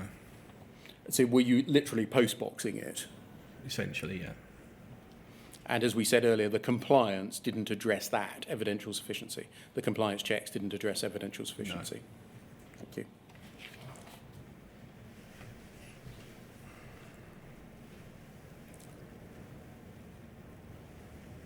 You tell us in your witness statement that you're not aware of the tests applied by either the criminal law team or the head of investigations in deciding whether to prosecute or not. Is that right? That's correct.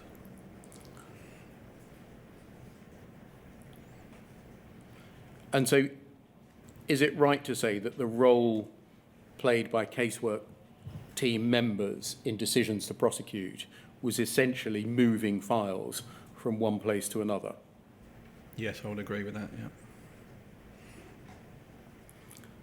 But why didn't the investigation team just send the file to the criminal law team?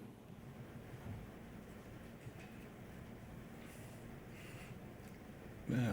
Well, we had to do the compliance and record the details of the case because we had a casework spreadsheet that we were running that we were required to do so that we could, maintain details of the case, where the case is at in terms of decision making. That was essentially it, I think.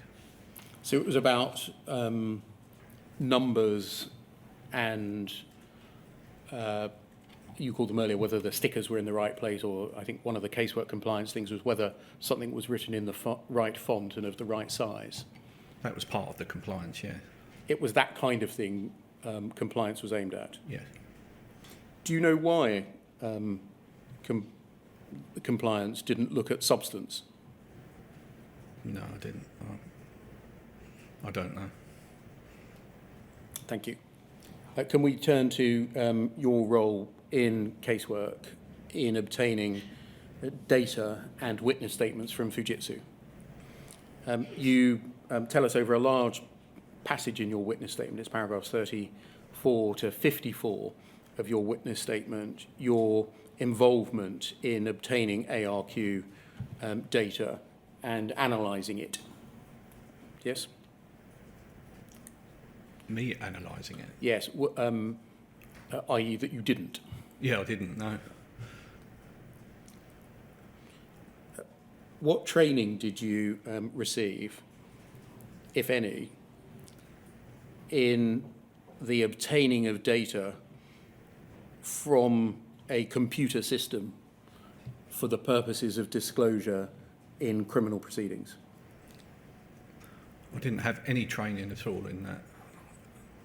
I was trained how to obtain event and transaction logs within a branch because that was available, I believe, for about a month, and that would just be in the form of a till roll, basically. So, sorry, sir, the stenographer said something that I didn't hear. I didn't catch the end of the answer, sorry. Okay, I think the stenographer didn't catch the end of the last sentence. to do with the till roll.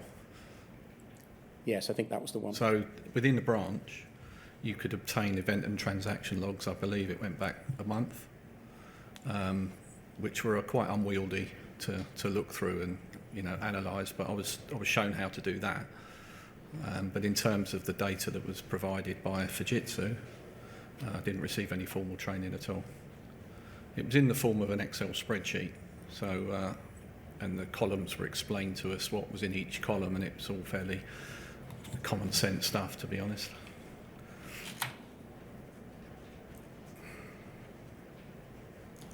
Had you ever heard of Section 69 of the Police and Criminal Evidence Act and what it required when you were performing the role of casework manager?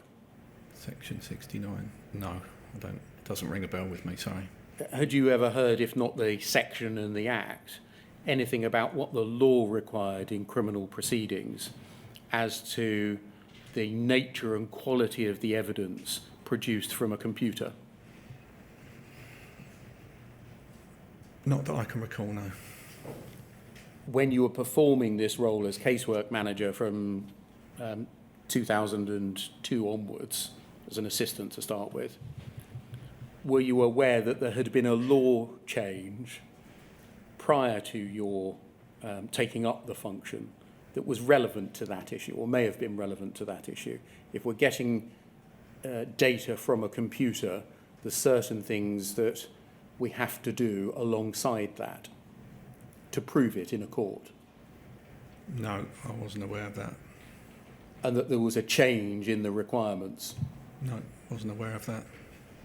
Were you aware of any law or evidential requirements concerning the production of computer evidence from 2002 until 2007? No. Was that ever the subject of discussion within the casework management team when you were obtaining this data from Fujitsu? Not that I can recall, no. We're getting computer data from this person over here, this organisation over there. There are some requirements, evidential requirements, that need to be satisfied if we're going to present it to the Crown Court or the Magistrates' Court. That was not something that was the subject of discussion. No, not that I can recall, no. And can you remember the criminal law team ever advising on that issue or being asked to advise on that issue? In their advices, they might ask for, obtain Horizon data, but there was no advice given on how it should be presented that I can recall. Can we look, please, at poll 00114566?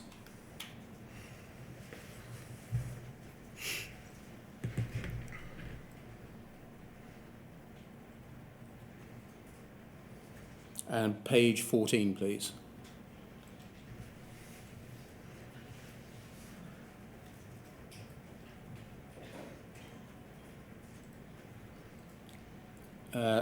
We can see a document here dated the 6th of January 2003. Maybe if we just skip back to the beginning part of it. If we just go back and then go forward each page, please. And keep going. Yeah, thank you. Just go back. You'll see this as a Fujitsu document, a description for the implementation and maintenance of security policies and procedures. And then if we go to the fourth page, please. And if we see in the third box down there, the third box that was being displayed, Sue Lowther, Post Office Limited, comments on version 2. Sue Lowther was a post office employee, is that right? That's correct, yeah. And what function would she have been performing at this time, December 2002? Looking at the box below, Post Office Information Security Manager. And so what relation did she have to you? I don't recall meeting, so... Was she somebody with whom you were familiar? I was aware of the name, yeah.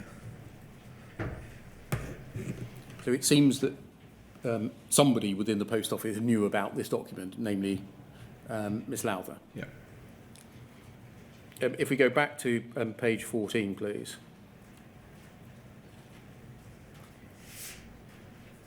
Can you see that ARQ is defined as the in the second definition down? Yes? Yeah.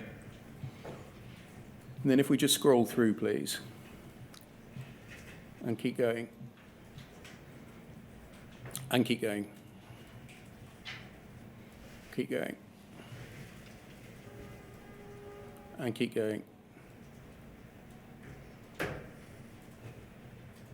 And keep going. And keep going. And keep going.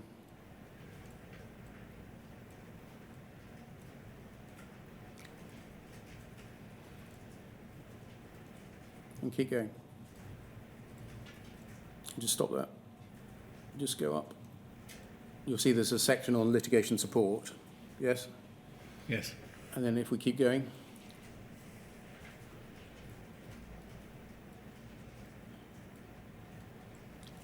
And then stop there. Thank you. This, I've not taken you to individual parts of it to see what it described, but in general terms, it sets out the relationship between Fujitsu on the one hand and Post Office on the other in the provision of ARQ, some other data as well, but ARQ data and litigation support, and in particular describes some contractual limits in terms of years and months, but also the process that's to be adopted in making requests and the provision of data. Yes. Was this a document with which you were familiar when you were performing the function of manager in 2003? I've certainly seen a document along those lines, yeah. I mean, whether it's this one or not, but yeah, I would have had that document to help me understand the volume of requests. So yeah, I would have been aware of that, yeah. Thank you. And then FUJ 0012 2366.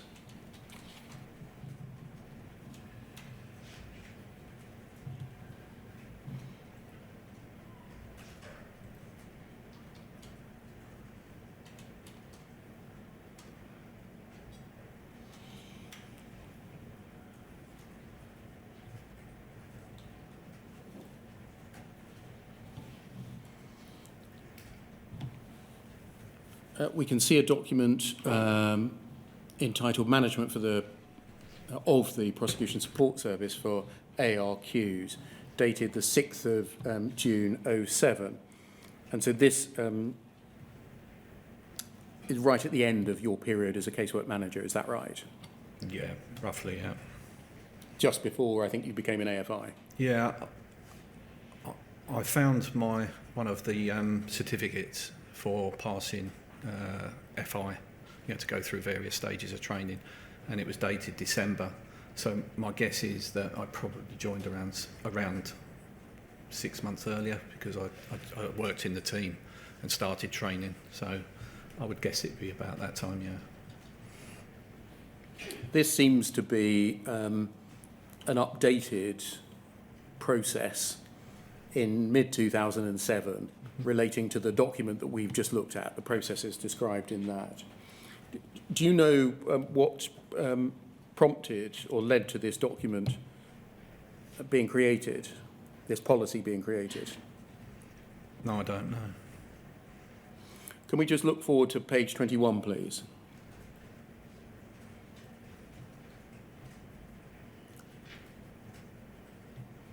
And scroll down, please.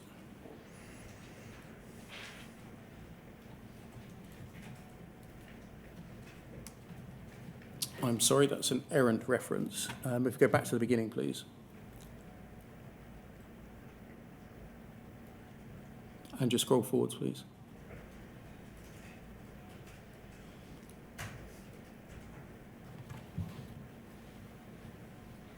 And just keep scrolling.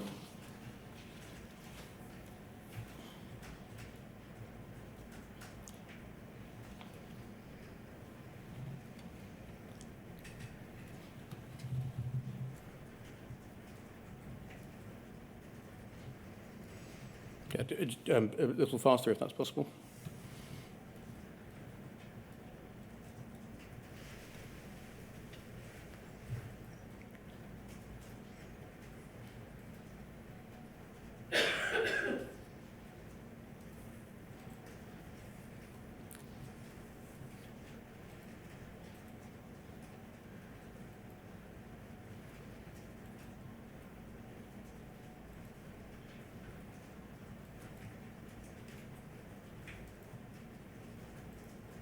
Yes, there, thank you. You'll see, and this is depicted in words elsewhere in the document, a process described in a graphic in relation to making audit requests, Yes. ARQ requests. On the left-hand side, I think non-prosecution cases, and on the right-hand side, prosecution cases. You'll see the steps on the right-hand side. Check Horizon System Help Desk, if required. Check non-polling reports, if required. Check appropriate peak logs, if required. Complete a witness statement of fact. Complete exhibit labels. Dispatch to Post Office Limited. And then the left-hand side describes what is to be done in the audit request part of the request. Yep. Does that describe, admittedly this isn't a document addressed to Post Office Limited, does that describe the nature of the possible forms of information and data the Post Office could seek from Fujitsu? I would say yes, that's my understanding, yeah. Were all of them, were each of them requested in each case?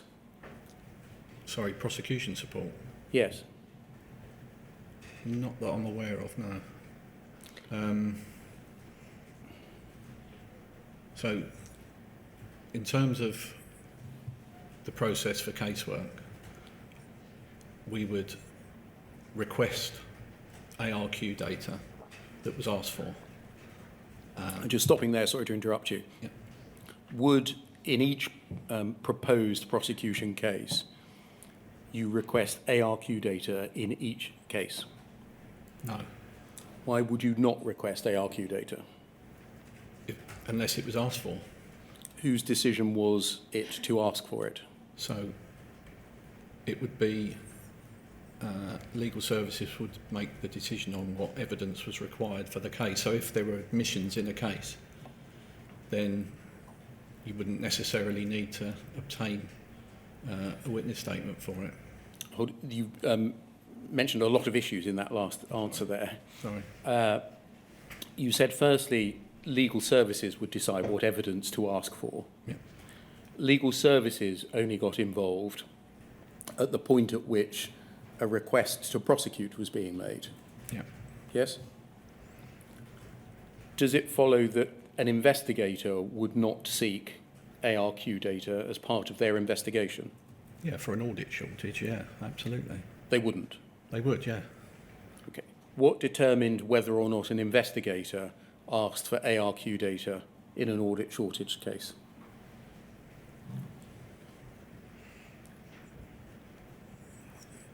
I would think that for an audit shortage case, they would always request ARQ data Why would they always request it?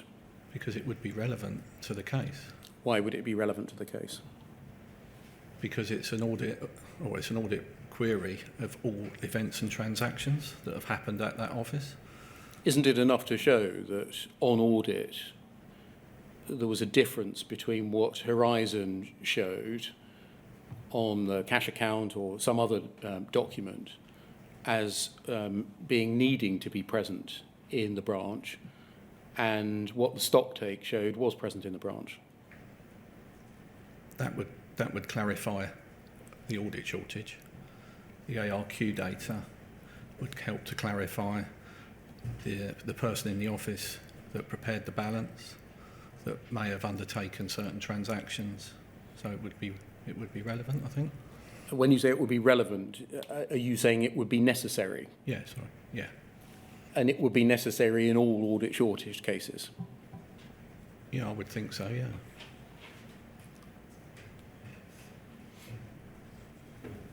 And so you would expect to see an ARQ request in each and every audit shortage case?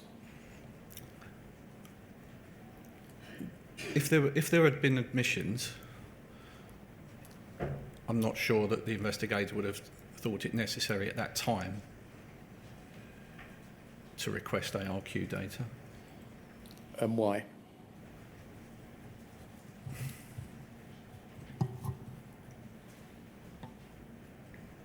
don't know really. Okay, we'll move on. You said that it was for legal services to decide whether, I think, a witness statement was required. Did I understand you correctly there or No, not? sorry, that wouldn't be correct. Obviously, if so it's, having not been an investigator for quite a long time, I'm struggling as to the actual process that they would have followed. But my sort of instinct would be that if they had requested audit record query data, so they had the data, they would ask for the witness statement to support it at that time, so that it could be presented to the criminal law team to advise on whether there is, charges to be, or there's evidence for prosecution. And so your understanding was that if a request for ARQ data was made, it was a necessary corollary of that, a necessary bolt-on to that a witness statement had to come with it too? If it was asked for, yeah. Wouldn't necessarily, I don't know whether, it's difficult to remember, to be honest. Yeah. Looking at this flow chart, both sides of it, this doesn't mention the message store, does it? If you look at it.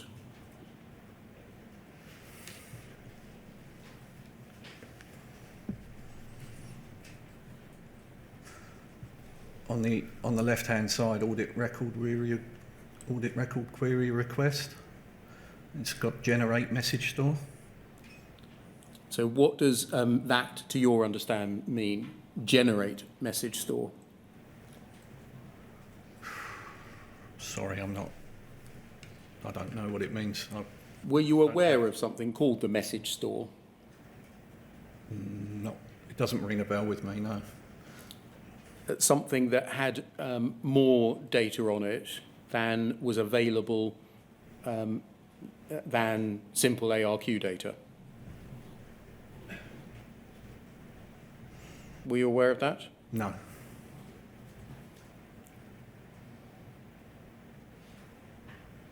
Were you aware of something called the event log? Yeah, I mean, that came as part of the ARQ. So the transaction log was all the transactions conducted at the counter. The event log was logging on, logging off, cash declarations and balance results. Probably other things as well, but I know there was two logs that came with an ARQ. Can we just look, please, remembering this, at poll 0008 1910?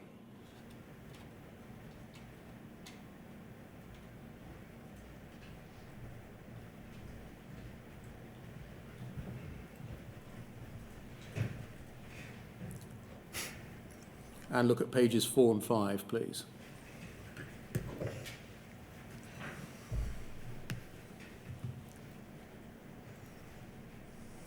If we can look at them alongside each other, please.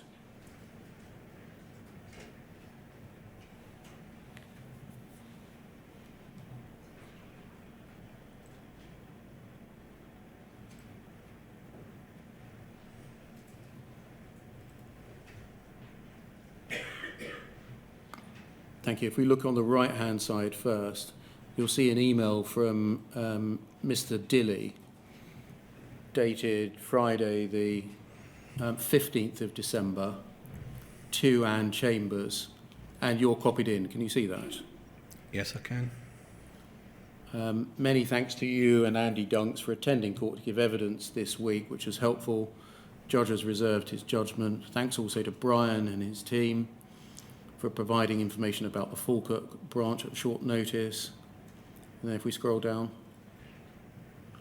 in litigation, the parties involved have a continuing obligation pursuant to the court rules.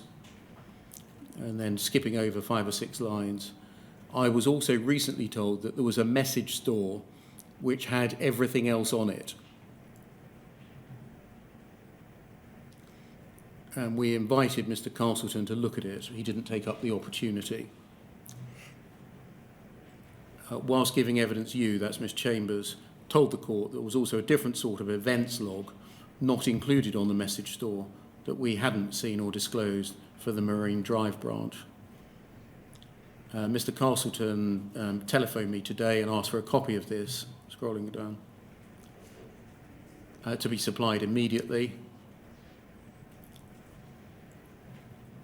And then you can read till the rest of the email. Looking at it generally at the moment, we'll come back to Castleton in a moment. What was your involvement in the Castleton case? When was this, 2006? So, yeah, I would have been casework manager at that time, so I would have been requesting data on behalf of the civil litigation team that were dealing with it. So you would have been the go-between Yeah. between civil litigation to your right, as it were, and then Fujitsu to your left. Exactly, yeah. Okay. This speaks of, can you see, the message store which had everything else on it. Which seems to be speaking about something in addition to the ARQ data that was obtained. Yes, it does, yeah. Do you know what that's referring to there? No, I don't, no. Were you aware of a message store which had, quote, everything else on it? No, I wasn't, no. All I was aware of for ARQ data was we could request transaction logs, event logs that were relevant to the transactions that were conducted at a post office and the events that happened at a post office. And we could further request Horizon System help desk calls.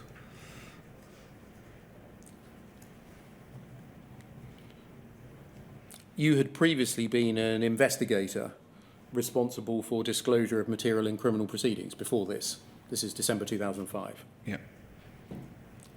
And you're being told, albeit as a copyee on this email, that there is another species of data available in a message store which has been made available to Mr. Castleton. Yes? Yes, that's correct, yeah. Is that knowledge that you took forward when you became, or when you were discharging your role as casework manager in criminal cases? I haven't picked that up. What about the different sort of events log which apparently Ms. Chambers had referred to in her evidence?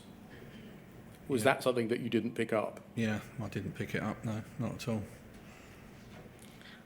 And so does it follow that after this time, December 2005, this wasn't something that you took back to casework management to say, hold on, we're processing all these ARQ requests. There's this other species of data that somebody at Fujitsu and Chambers has mentioned as being important or useful that we're not getting or not asking for. Yeah. No, I've just not picked it up at all. You know, I don't recall seeing this email. Can we just scroll to the top where it's got my Yeah, email yeah, sure. address? So right-hand side, that's it. Yeah, so I mean, I know it's some of it's Redacted. redacted, sorry, yeah, but it's got grahamc.wa.r. I don't know whether that's relevant or not, but would I have actually got that email? Because my email address within the post office was graham.c.ward. So, you know, obviously I'm not going to remember receiving emails from 2006 anyway. And if I was CC'd in, you know, I'd like to think I would have read it. And if I'd have seen that, then that would have concerned me greatly. And, yeah, I would have escalated that as an issue. But I just don't think I've picked that up. And whether that was because I haven't received the email or whether I just haven't picked it up, I don't know. Can we just go up, please, to page 3?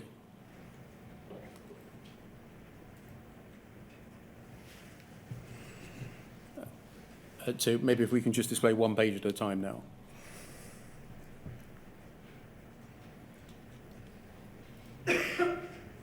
Thank you, and then just scroll up.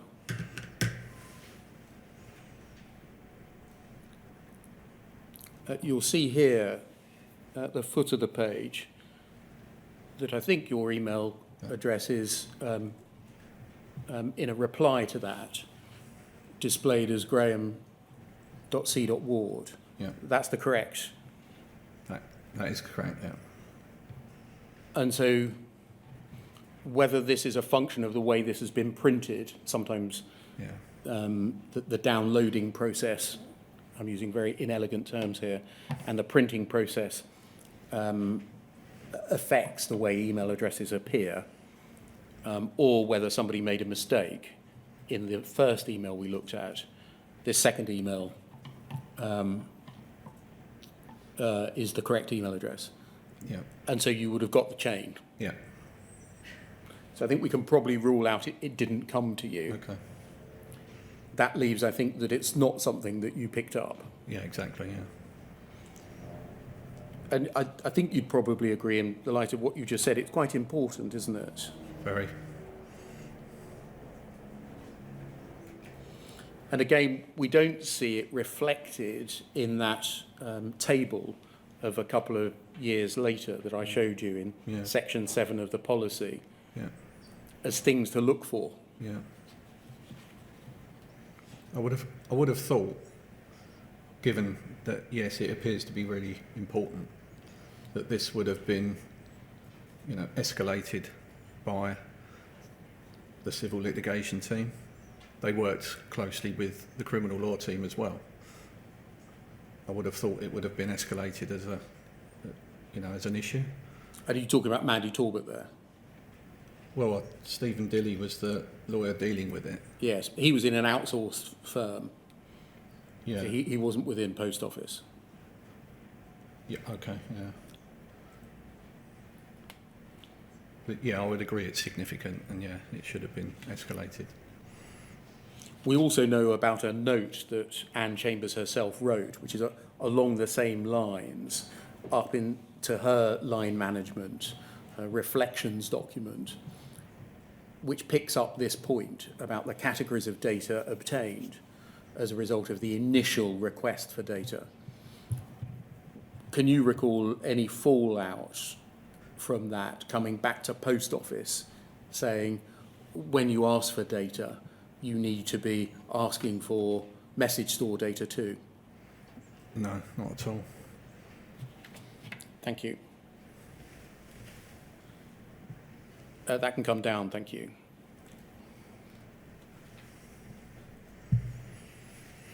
You tell us in your witness statement that the casework manager acted as the single point of contact, as between the Post Office on the one hand and Fujitsu on the other, in relation for requests for and then the provision of ARQ data. That's correct. Yeah.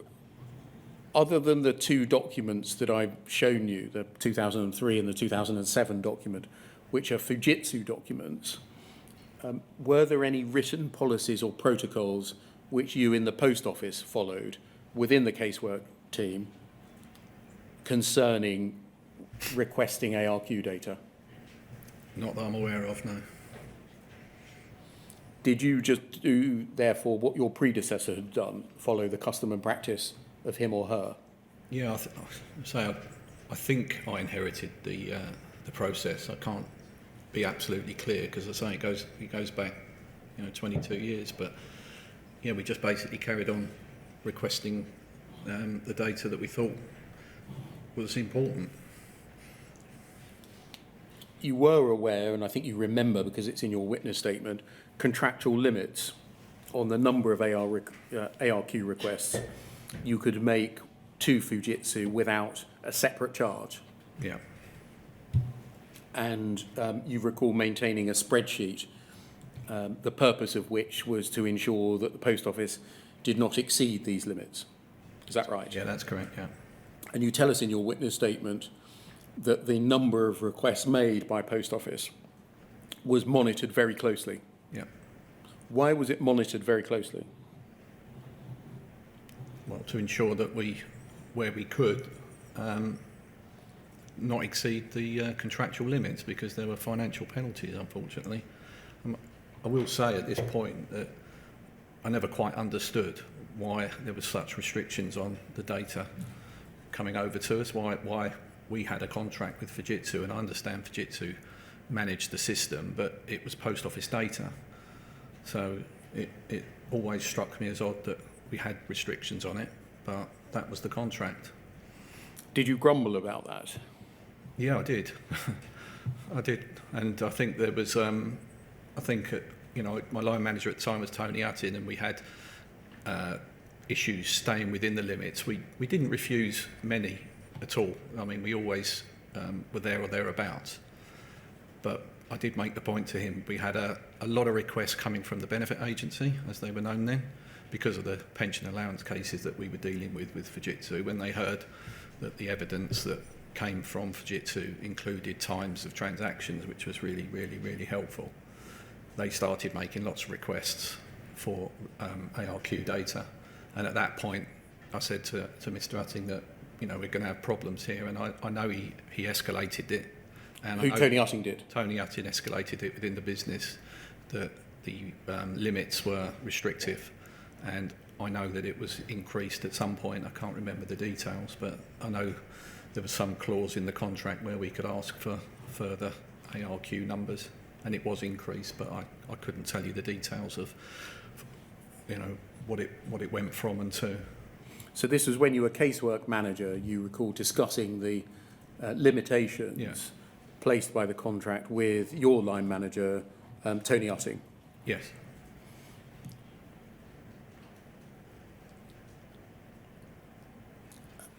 Why was there a need to raise it with him? Well, any changes to the contract, from my understanding, were going to mean money, and it was raised at the level that he worked at. It wasn't at my level. It's my poor question. Why was there a need to raise the issue of the availability of ARQ requests with him? Because you needed more than the contract permitted, presumably. Yeah, exactly, yeah. You tell us in your witness statement, no need to turn it up, it's paragraph 49, that the contractual limits on ARQ requests were the main consideration that informed the post office's decision whether to request ARQ data or not. Mm-hmm. Ought the main consideration to have been whether or not the ARQ data was necessary for the purposes of an investigation? Sorry, can you repeat the question? Yeah. You tell us in your witness statement that the contractual limits on ARQ data were the main consideration that informed the decision whether to ask for ARQ data or not. Mm. Ought the main consideration instead have been whether or not the data was necessary for the purposes of an individual case? Yeah, I would agree. So why was the contractual limit the main consideration?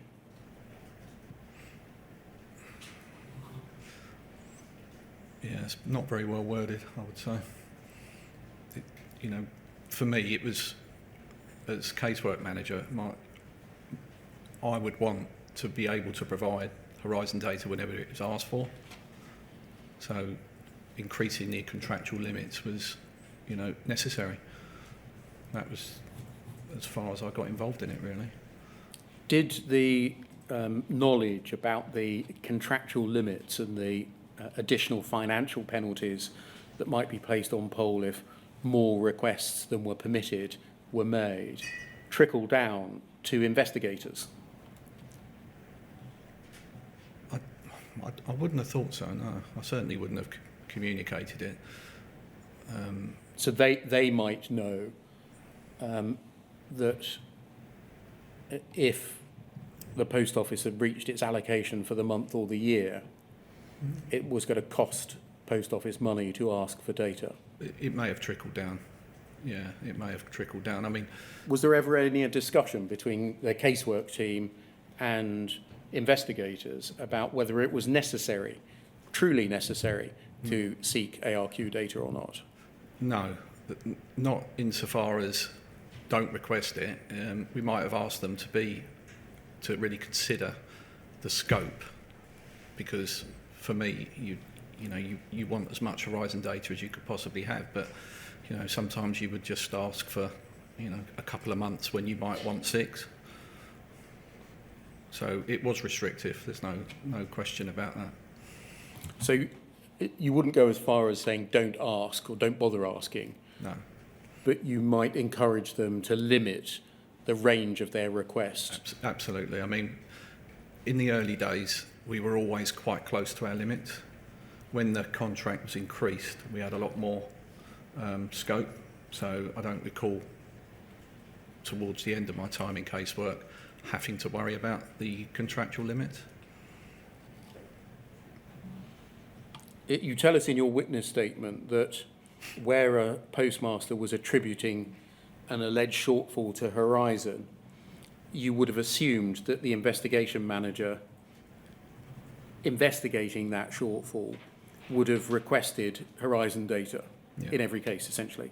Yeah, I would have thought so, yeah.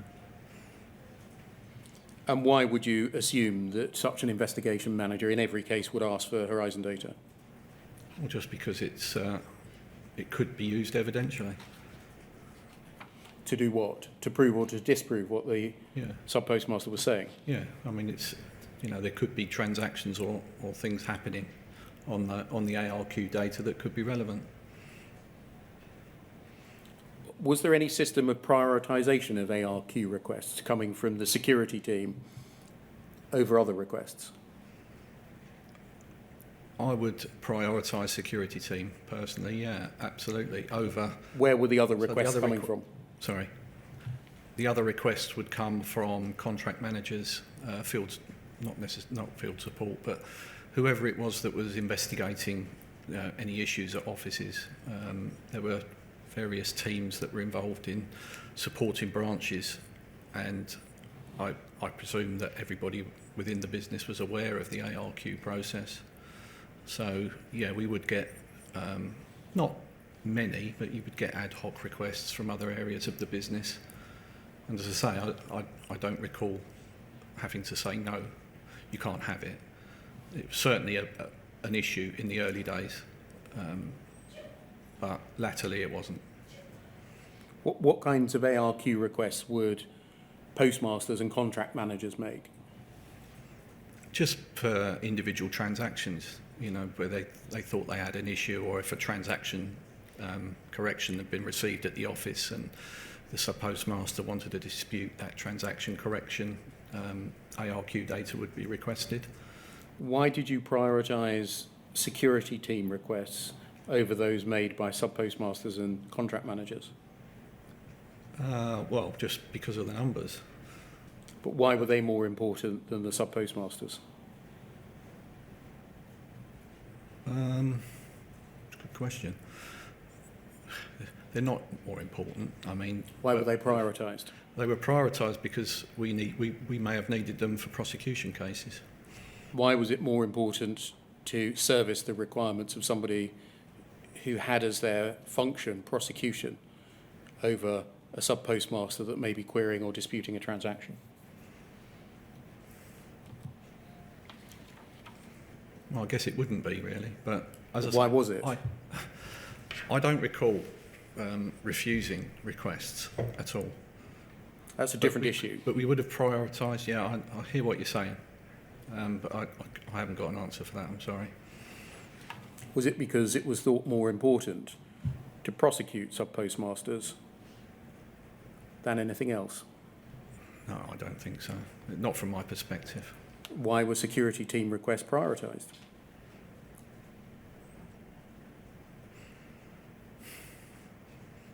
Well, without the Horizon data, we wouldn't have potentially been able to continue with an investigation.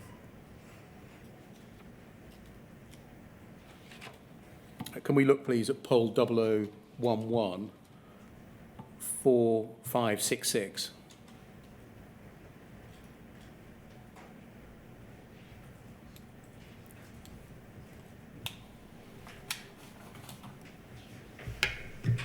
And pages 31 and 32, please.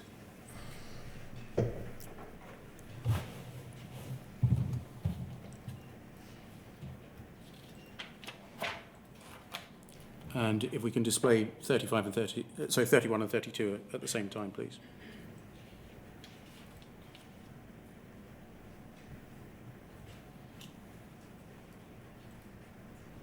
(31 and 32 at the same time).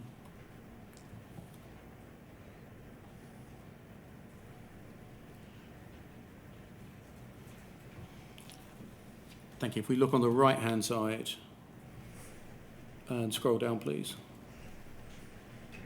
And look at your email first at the foot of the page. Now scroll a bit further. On the right-hand side. Your email of the 22nd of July 2004 to Mr. Utting, Horizon Data Requests. Yeah? Yeah. This year we've submitted the following. And you set out the monthly figures for the, I think, 8 months that have then elapsed. Mm-hmm. Total 330 our annual limit. Can you see that? Yes, I can, yeah. Were you saying by that you'd reached your annual limit That would appear to be the case, yeah. by August? Yeah. And if we just scroll on a little further on the right-hand side.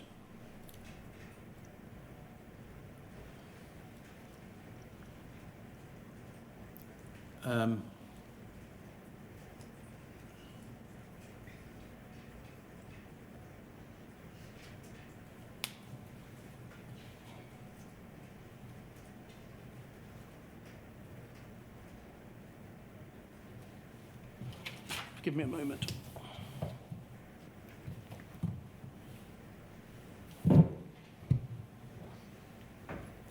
If we can scroll up on the left-hand side, please.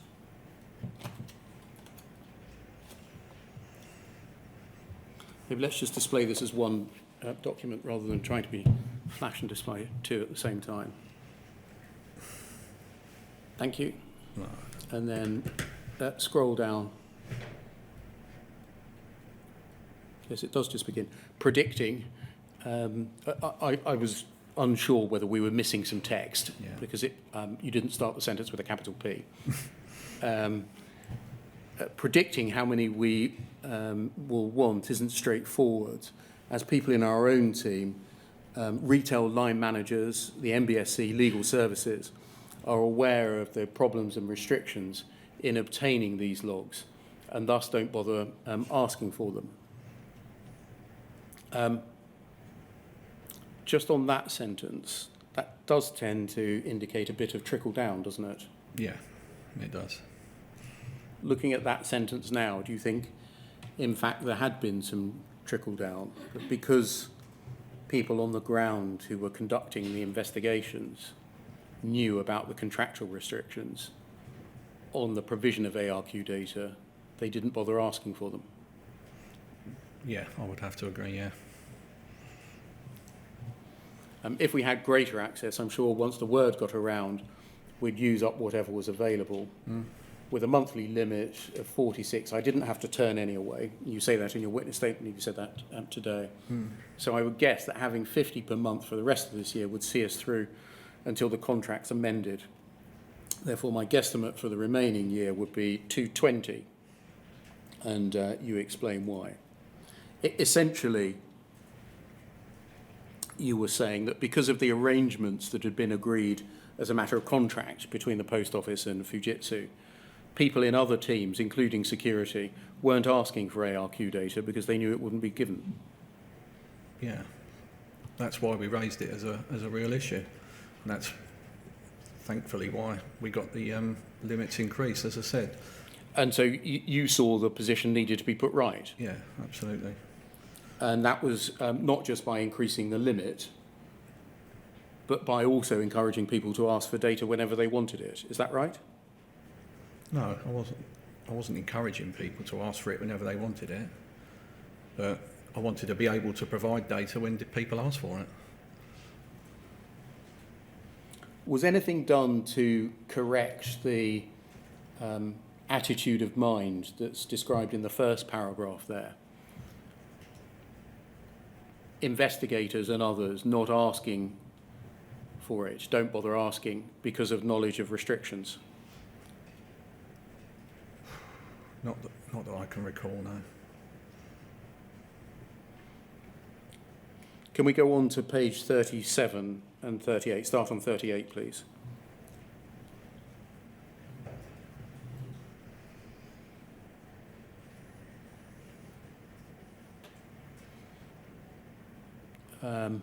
So from Tony Utting, and then scroll up, please. And keep going. And keep going.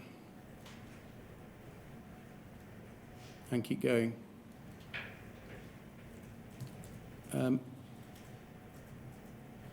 we see at the top here Mr. Utting forwarding this chain to you and others Yeah. in June 2004? Yeah. There are reams of emails about this, as you can imagine. Let's just look at what this part of the ream said. If we scroll down, keep going, and keep going, and keep going.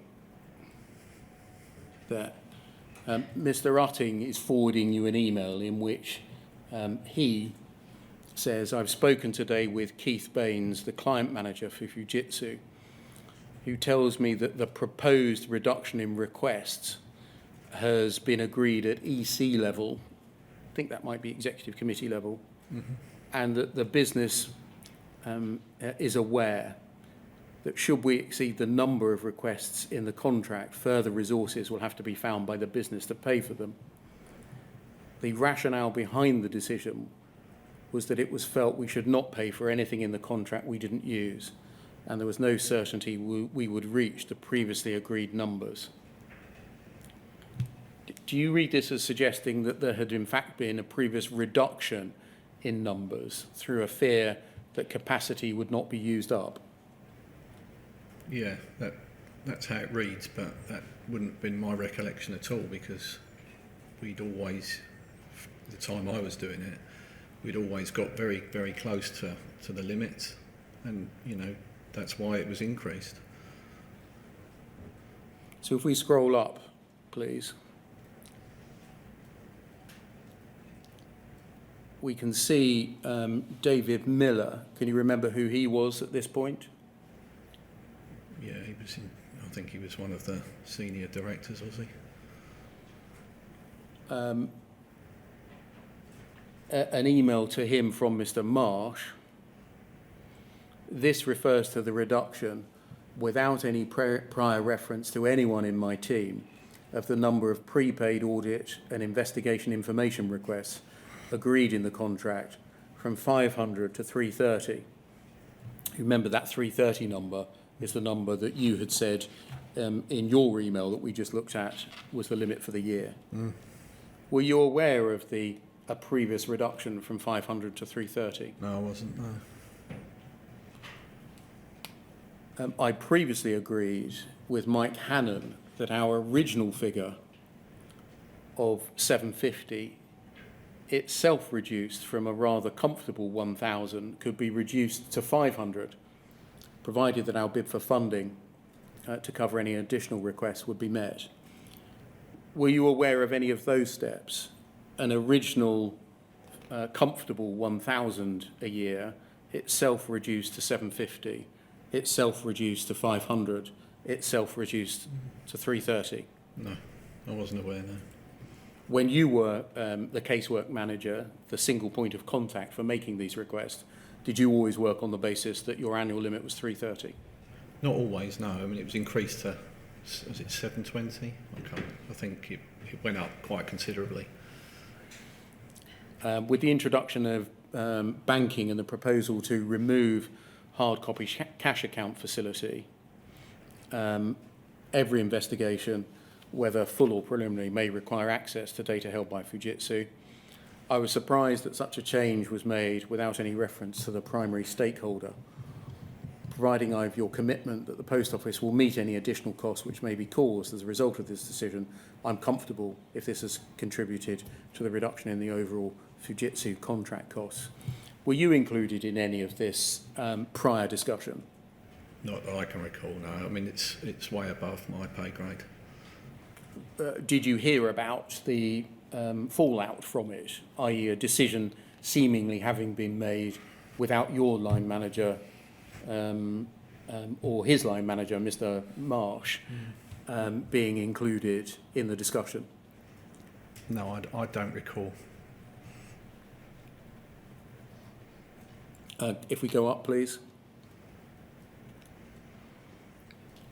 Stop there. He's forwarding you, Mr. Utting, this chain. What was the purpose of that? Do you know? Is it simply to tell you, look, this has been going on at the higher levels of the organisation? Yeah. We just deal with the consequences, kind of thing. Yeah, it would appear so, yeah.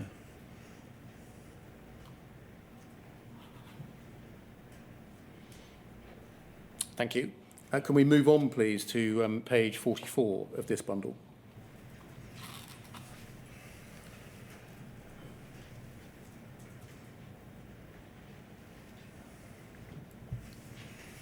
If we scroll down, please.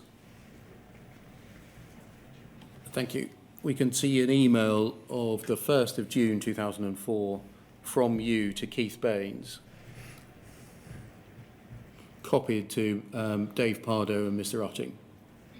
Yes. At this time, mid-2004, what role was Mr. Baines performing? He must have been a Fujitsu relationship manager or something along those lines. I really don't remember. Was he a senior person Yeah, well, within the post office? from my understanding, yeah, he was. Yeah. You say, please see the email from Bill Mitchell, Fujitsu security manager. Some of the transaction log requests we've submitted have been returned incomplete due to human error on their part. This could invite some criticism for defence counsel in cases where the logs have been used in evidence. Fujitsu are submitting complete data with a supporting statement, so hopefully the issue will not be a great problem. Forwarded for information and action you deem appropriate from a commercial and contractual perspective. Can you recall what the issue was with incomplete transaction and event logs that you're describing here? No, without reference to the email chain that I was sent.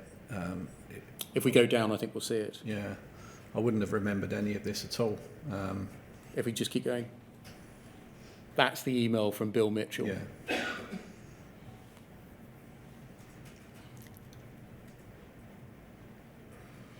In summary, does this help? In evidence that have been submitted in court proceedings, had incomplete ARQ data been provided by Fujitsu? Yeah. Just going back up, you were telling Keith Baines about this. Was he somebody you liaised with often? No. Why were you bringing in Mr. Baines? Well, I presume because he managed the relationship with Fujitsu, so he needed to be made aware of what had happened. Do you know whether anyone else within senior management, i.e. at his level, was informed about the failure to provide complete ARQ data? Yeah, I'm not aware of what level of seniority Keith Baines was at. That he might have been the same level as Tony Utting. I don't know.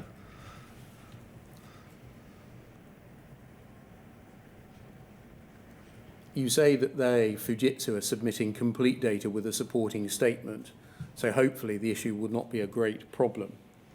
Can you recall whether any action was taken in relation to past cases to check whether what had occurred here, the submission of incomplete ARQ data, had afflicted them too?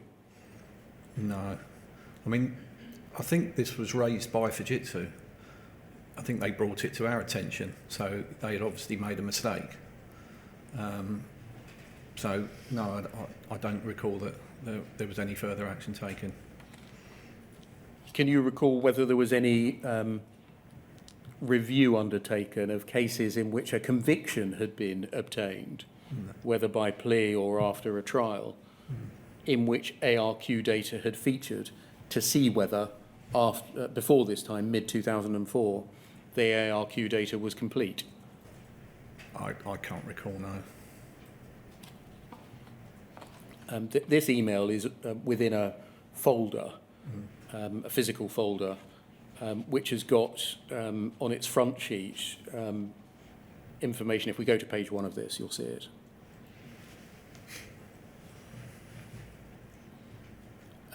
ARQ requests increase in limits. Right. Do you know what the relationship was, the connection was between the failure to provide complete ARQ data and the increase in limits of ARQ data? No idea at all. No. So we're about to move to a new topic. It is just coming up to 5 to 1 now. But I wonder whether you will consider adjourning until 5 to 2. Yeah, I'd even consider adjourning till 2, unless you tell me those 5 minutes are crucial. Mr. Well, Beer. 5 minutes lost now is 5 minutes at the end of the day, sir. All right, 5 to 2. Thank you, sir.